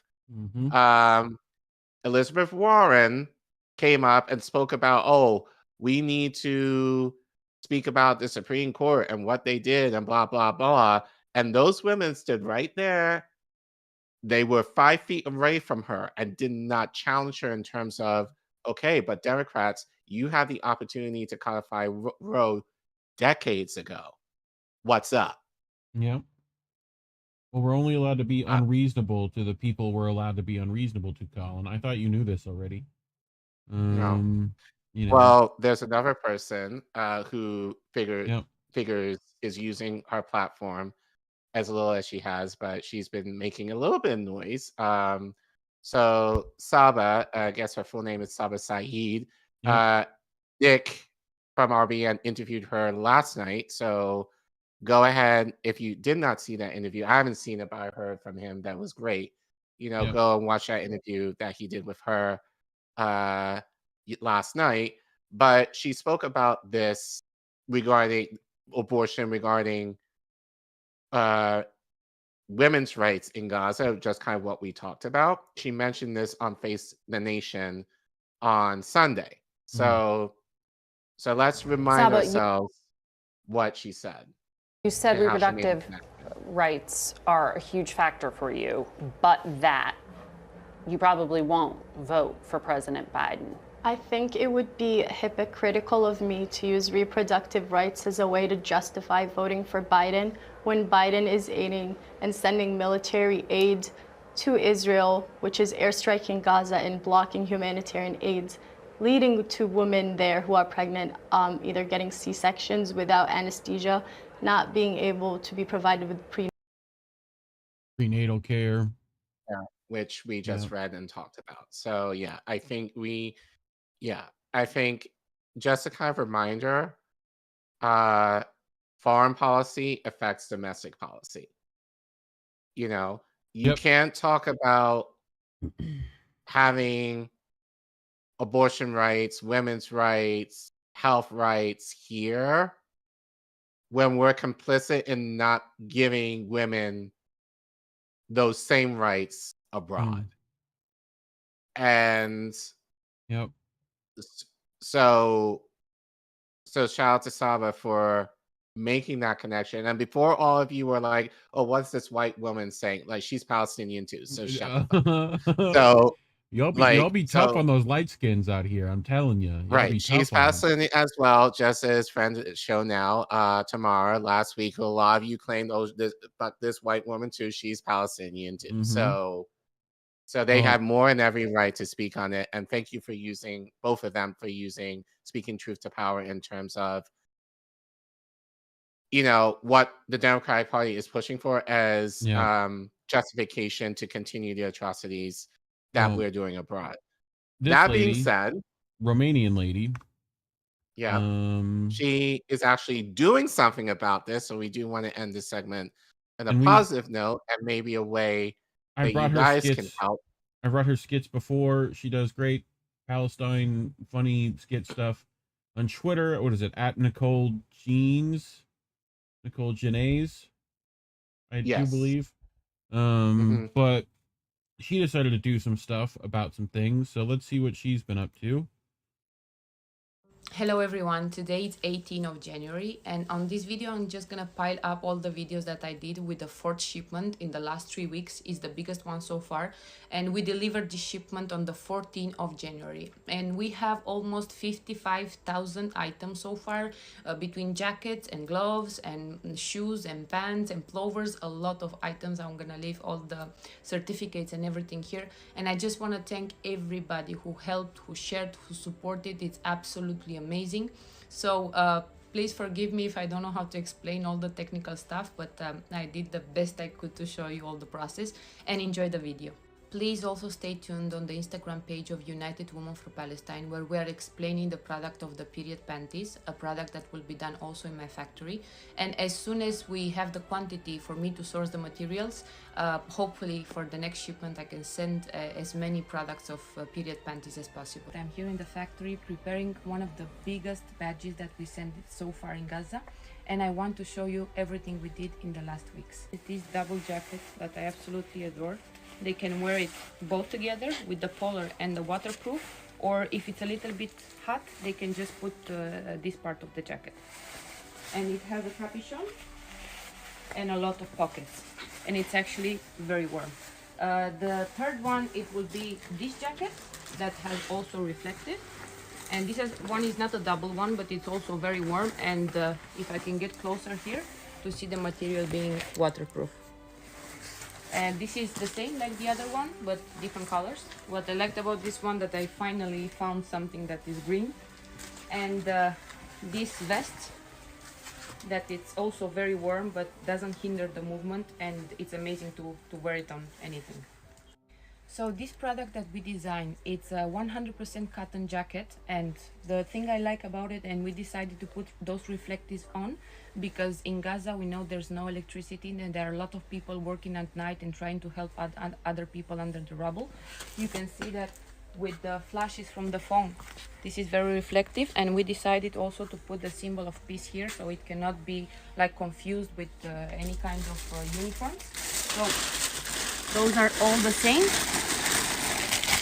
and we have all those bags full of this type of jackets. I decided to do this product lighter because I don't want to hinder the movement of the people who are helping.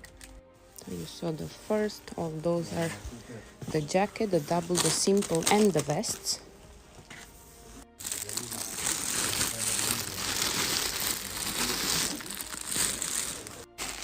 We also have pants for kids. I want you to see the material and how they are done. And on this badge, we have also for kids as well, like the last time.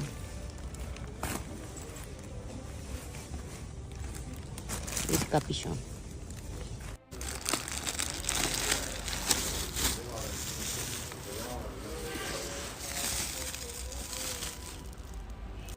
So on this other side, we have this kind of clovers. I really wanted to open the bags and show you how they're made, those materials. They're all the same, but different colors.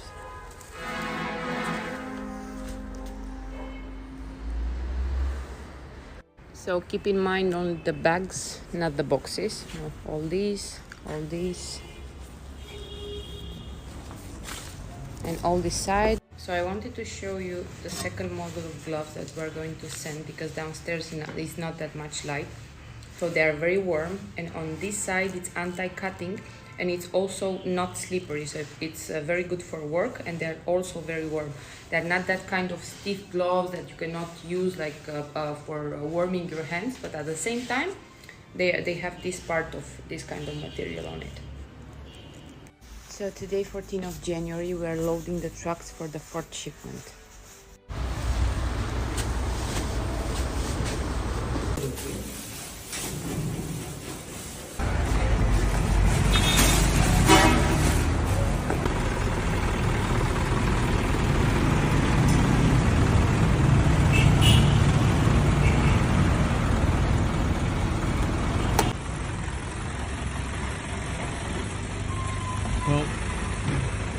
I hope those trucks made it, because they have been blocking trucks from entering. Right. I'm just wondering if they have made it. Hello, everyone. But she was so if sending you guys want period panties and like clothes, children's clothes. So good stuff. Yeah. So I forgot to put their information, but I'll put the Instagram link in the description.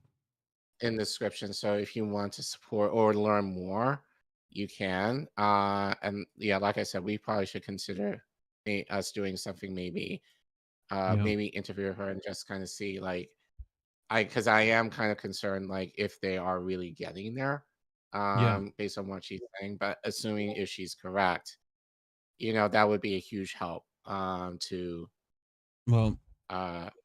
Gazan women right now. Let us know what you think. Leave a comment, like and subscribe, please. Make sure to share.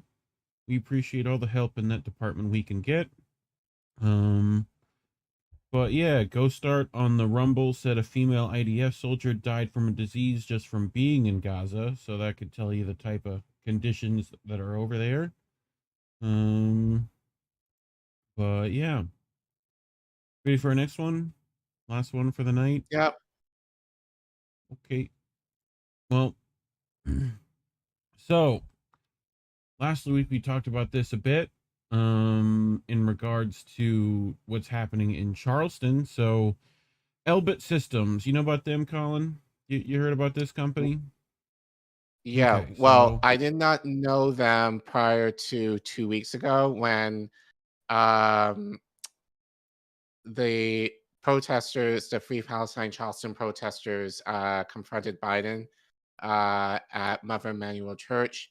Yeah. Marcus, who we had on the show, wrote that statement that they invested $35 million in the relocation and recently opened its 135 square foot plant in Ladson, right? So you're probably wondering what that is, but here, let me go ahead and play this short clip that we have from that. Here we go.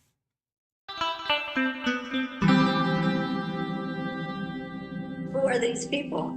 I did read your statement, I think maybe a week or two ago, and you mentioned that Elbit Systems, Elbit, Elbit, sorry,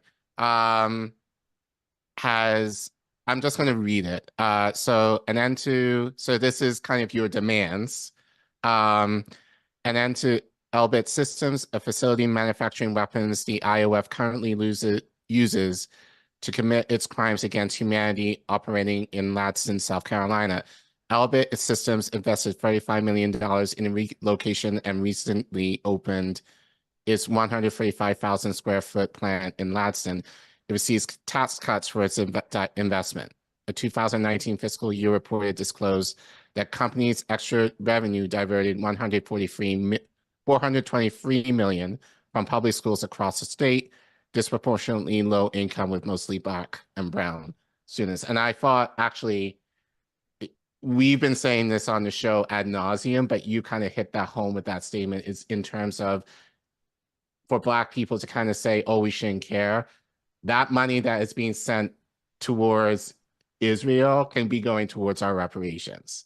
That money could be going towards our needs here, you know, especially for low income families here. So, our police are trained by the IDF. So the next time you're getting beat up by the cops, think of Israel. So there's a lot. So I think you brought up a good point, is that we have to be a lot more aware of what's happening globally, because that does affect us, usually financially, domestically as well. You want to say, Marcus? Yeah, one more thing I just add on, like, and that's how we ended the apartheid in South Africa. It was like student organizers, and a lot of our older council members, like, I remember when I was young, I had a kafir too, and things like that. So it's like a lot of older people who like had that connection with the movement, and they entered it through the South Africa, like in the apartheid movement. So we've seen in our recent history even how like us organizing and shutting things down can have a direct effect to end the apartheid in other places, and that's why we're fighting in the apartheid in Israel, because that's what it is. And if you look at what it's like, it looked just like Jim Crow, like the checkpoints. You can't go on this street, you can't go on that street. Like that sound like Jim Crow to me. So. Yep. Well, thank you. Well, let's go back right to this story here. So this is by Huda Amori, right? So Huda Amori is a co-founder of the Direct Action Network Palestine Action, and has conducted extensive research and campaigns targeting British complicity with Israel apartheid. So have you heard of this group at all, Colin? Have you seen them around? No. Okay, No. so this will be fun for you. The UK government wanted to brand us as criminals for occupying and defacing the Israeli weapon maker's London headquarters and 3 of its factories. So you're wondering why they relocated, Colin? You're going to find out. Okay. So this is from Declassified. Luckily, Consortium is also publishing for us. So during Israel's intensified genocide of the Palestinian people, I was sitting in the dock of a court facing 11 charges for disrupting the production of weapons used to murder them. Among the 8 of us on trial, there were 35 counts on the indictment to defeat. Whilst I was testifying in court, the prosecutor insisted that I took such actions out of choice. This was not true. Yes, I took direct action out of my own free will, but there was no other viable option. Here's what led me to that conclusion. For over a decade, the UK has been a safe haven for Israel's largest weapon manufacturer, Elbit Systems. Elbit's business model involves manufacturing bullets, drones, combat vehicles, electronic warfare systems, and missiles, using the Israeli state's criminal attacks on Gaza as opportunities to test and develop their latest lethal inventions. The company was born out of a need to profit from and maintain Israel's brutal occupation of the Palestinian people. Since October 7th, Israel has killed over 23,000 Palestinians, 9,600 of them being children, injured more than 58,000 people, destroyed over 70% of Gaza's civil infrastructure, and displaced over 1.9 million people. Elbit CEO Bashal Maklalis boasted that the company is crucial to the ongoing genocide and has been thanked by the Israeli military for its services. So those services involve Elbit providing its new Iron Sting missiles, which leave chemical burns on killed and injured Palestinians, unlike anything doctors have seen before. Those missiles were first used on Palestinians during Israel's assault on Gaza in May 2021. Interesting that that's before October 7th, Colin, which Elbit said was a pre-operational test. Israeli pilots have also admitted using Elbit's Hermes 450 drone to monitor and drop missiles during the ongoing operation in Gaza. The drone is often described as the backbone of the Israeli Air Force. In 1992, Elbit formed UAV engines at Lynn Lane Shinstone, a factory previously owned by Norton Motorcycles. This expertise was transformed into manufacturing engines for Elbit's Hermes 450 drone. So there they are. Look at that. Looks familiar. Before embarking on direct action, I believed that with facts, reason, and popular movement behind us, would be able to shift our government and public bodies into divesting from and imposing sanctions on Israel's apartheid regime. This belief led me to starting the Boycott, Divestment, and Sanctions campaign at the University of Manchester, and later into researching all UK universities and councils' investments into companies which profit from the colonization of Palestine and mobilizing the relevant groups to push for divestment. During my previous job as campaign officer at the Palestine Solidarity Campaign, I was involved in a lobby day of MPs where locals would push their representatives to endorse a two-way arms embargo on Israel. So here we go. Solidarity from Manchester with the Elbit 8 on trial for dismantling Israel's weapons trade in Britain. On trial in London, the Elbit 8 for the campaign that they started against Elbit Systems. They are pleading not guilty because they are not guilty. Elbit Systems is guilty of genocide. Elbit Systems is guilty of war crimes. They are the criminals.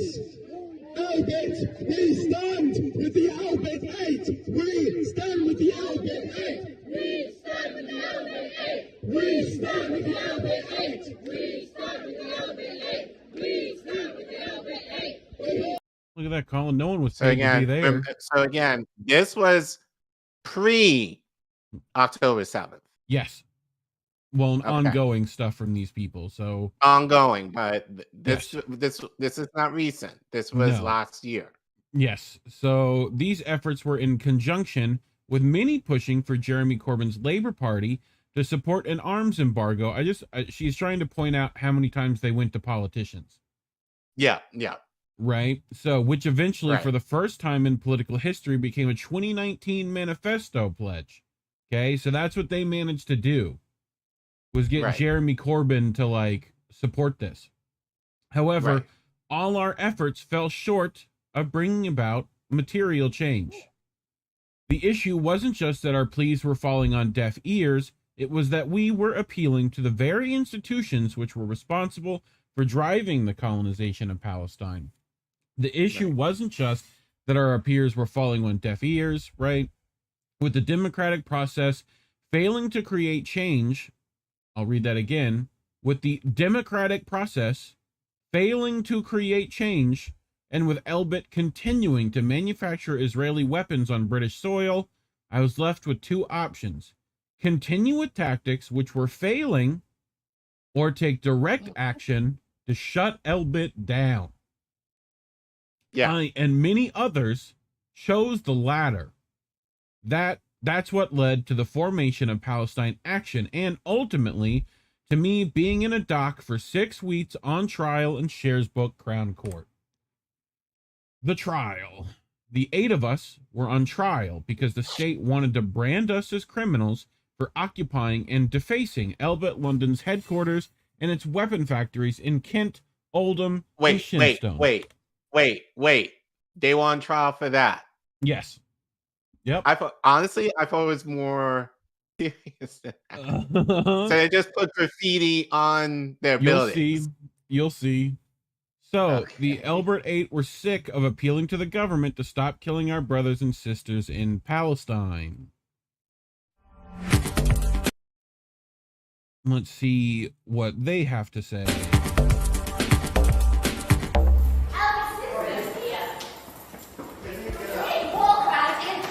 Companies like Elbit Systems, Israel's largest private arms company, openly market their weapons as battle-tested because they've been tested on Palestinian civilians in Gaza.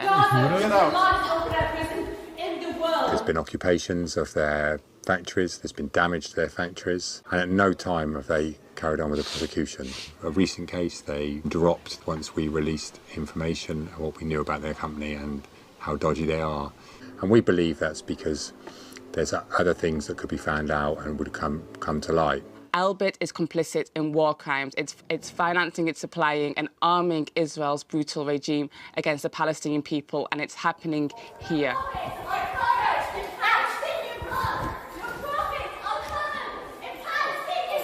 They make 80% of the Israeli drones, and those are the sort of drones that are used against unarmed Palestinian people to commit war crimes. We've come together to form Palestine Action, a network of activists and groups across the UK to take action against companies complicit with Israel's apartheid regime, to fight for the Palestinian people and to fight for their rights here in the UK. You know who you're working for. You support terrorism.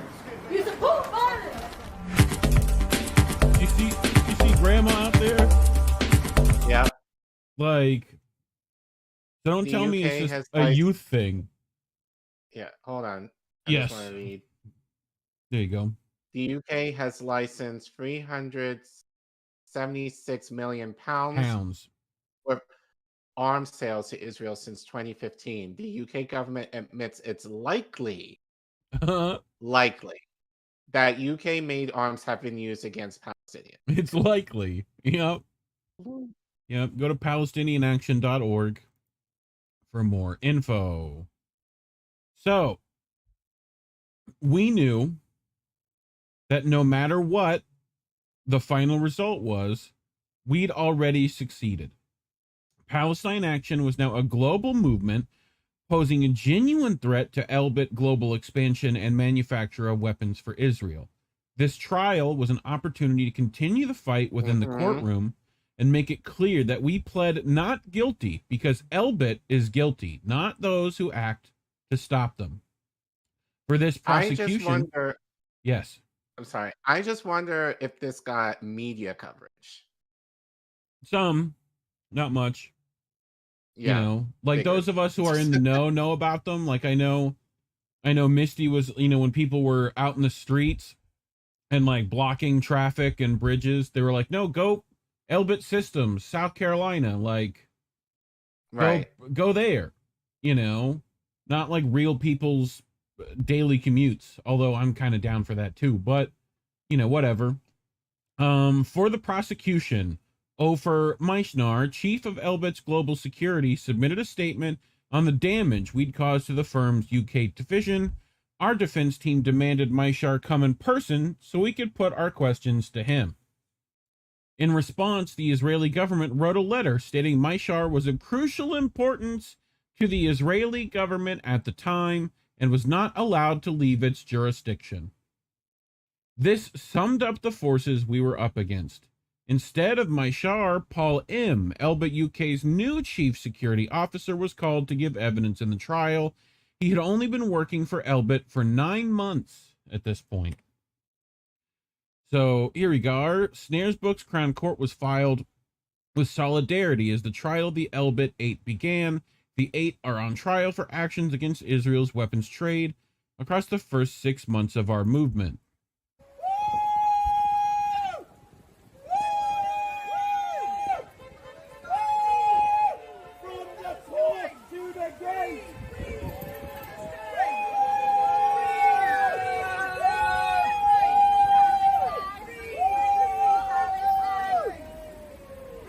Everybody! We know him. Recognize that face.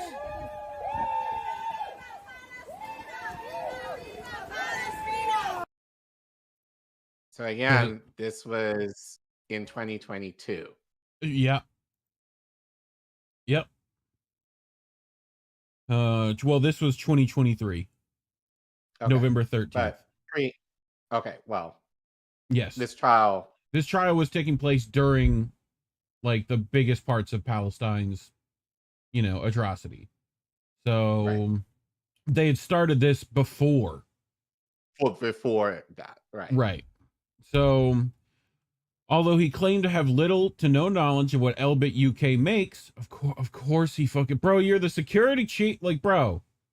Anyway, He was insistent on distancing its operations from their owners, Elbit Systems Israel. He even went so far as to claim he had never seen Elbit's main website, elbitsystems.com. As my barrister, Audrey Mogan, put in her closing speech, even Elbit doesn't want to be associated with Elbit. So each of us took the stand, testified to why our actions against Israeli weapons trade were justified. While he was being interrogated by the prosecutor, Robin Licker, one of my co-defendants, pulled a rubber bullet out of his pocket. He explained how that bullet, made by Elbit subsidiary IMI Systems, was shot at him during a protest in Palestine. That bullet missed him, but another one shot 15-year-old Mohammed Tamimi in the back of his head, leaving him in a coma for 3 days. Nicola Stickles, on trial for occupying the roof of UAV engines for 3 days alongside myself and 3 others, pointed out that our being on trial was a joke, given Elbit's role in an ongoing genocide. So here's one of their other actions.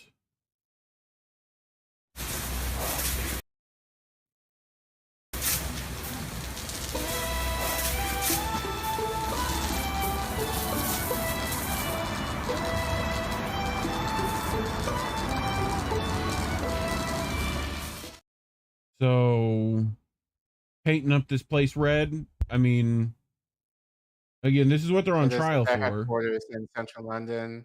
Yep. And this is their landlords' officers in Mayfair, LaSalle Asset Management. If you aid war criminals, you are war criminals. Right? So, this is the kind of stuff they do. Did anyone look hurt or harmed in any of those? We've seen 2 of them now. Right? You care about more about property than people. We know this, Reef. And this is what you had to pay a pressure washing person to come out and pressure wash the paint off. Yeah. Like, okay, oh well, what is that? $50 an hour, if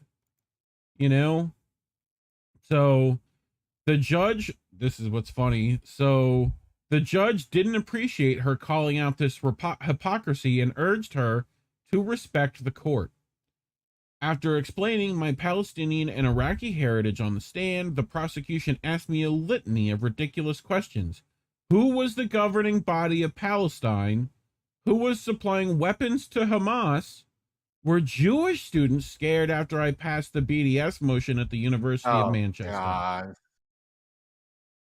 Throughout the trial, the prosecution weaponized Israeli propaganda against us, asking if we thought to campaign for the rights of women and homosexuals in Palestine.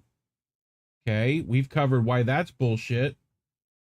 What Allah Akbar meant, where we drew the line, and if there were bombs on the horizon in Palestine's actions plans for Elbit. How fucking dare you? They're literally calling out Elbit Systems, who make bombs. And accusing you them for having them if they're gonna fucking plan on using anything. Fuck you. Fuck you.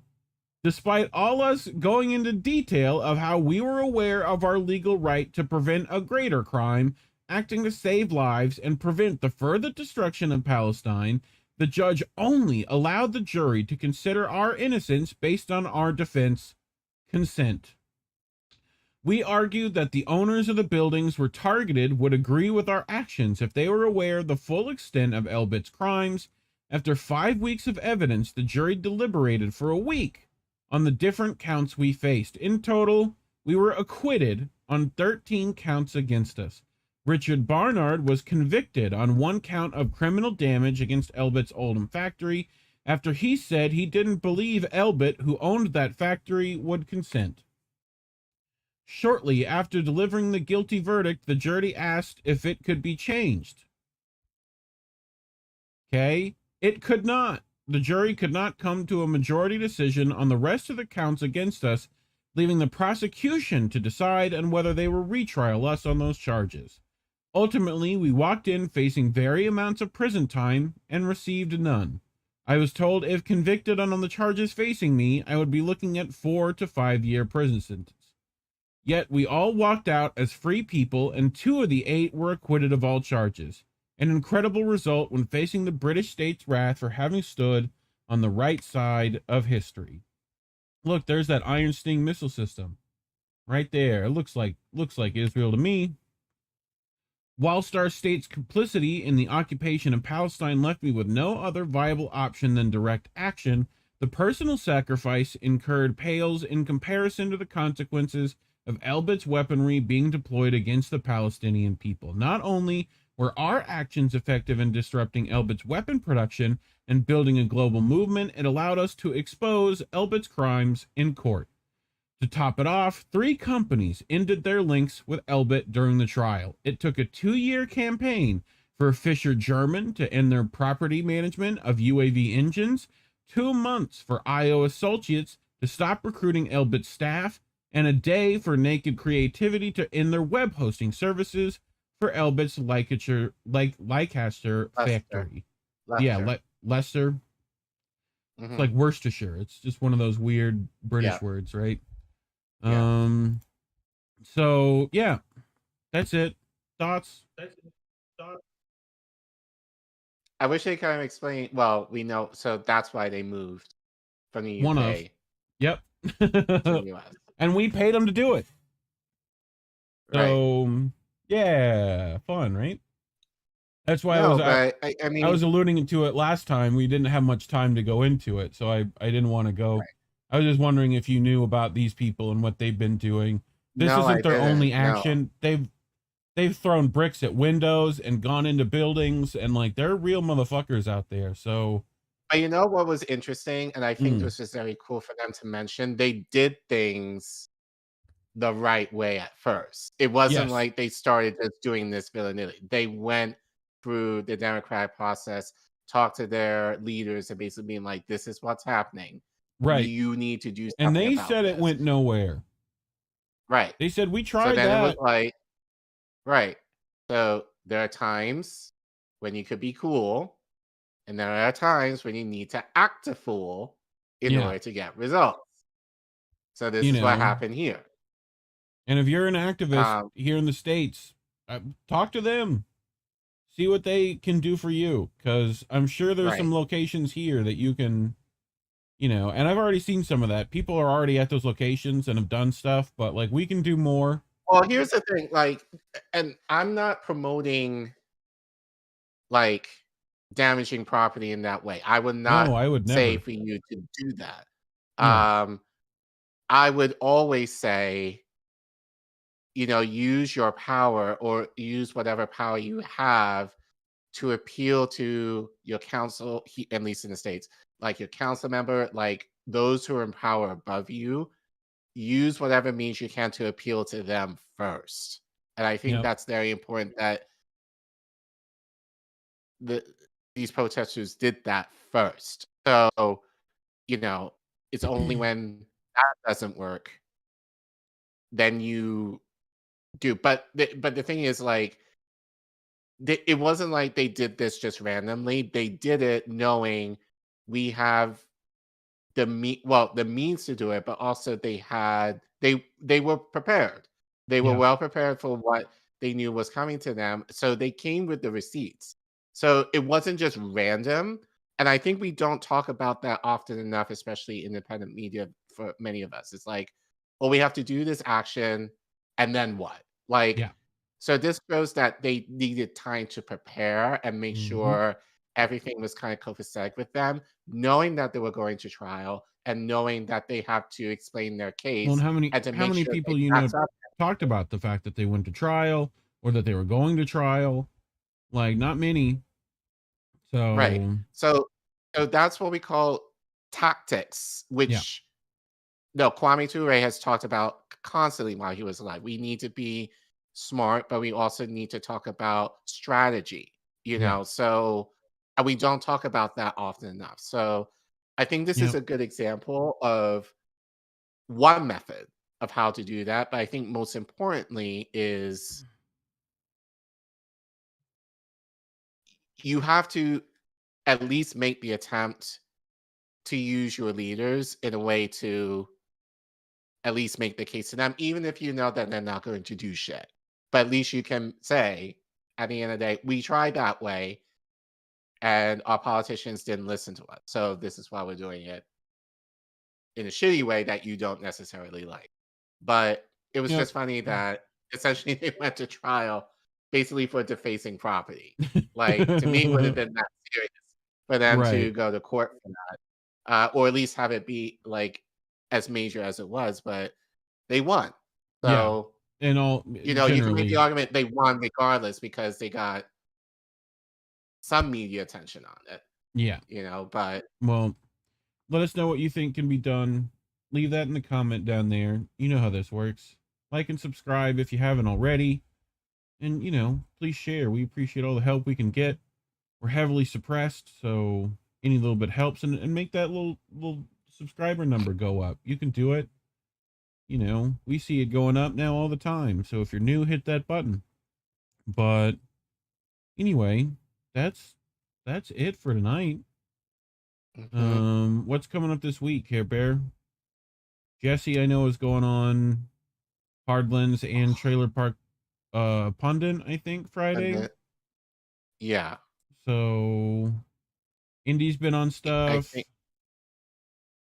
Anything else? Angel should be going live on Friday. Yep. Crab did an episode of Politically Homeless on Monday. Yep. So please rewatch that if you didn't. Yep. It was about 9/11 sure stuff. So Jesse will probably do American Tradition next week, next Tuesday, I believe. I think. And then that's it, as far as I know. Always keep an eye on the Twitters at Get Indie News right down there for any updates that we can send out. You can find all the links down in the description below at indienews.network. So, yep, HLM on Friday night. Friday night, yeah. Yeah, with Thank Jess. you, Senate. So, yep, Desert Manta said that 9/11 show was killer. Yeah, it was Crab putting that together. So, yeah, good stuff happening here on INN. And I think we have a Tara show coming up too. So, keep an eye on that. So, but, yeah. Anything else? Cynic said Shanda on Sunday with Jesse. So, okay. Yep. I think that's it, right? Yeah, I think we got through. Cool. Yeah, I think we got through where we needed to. So nice. And it was short. 2 hours. As always, kids. That's under 2 hours. Labels are bad. Stay independent. Good night, fam. Have a good week, everyone. We want to talk right down to earth in a language that everybody here can easily understand. Bye, have a great time.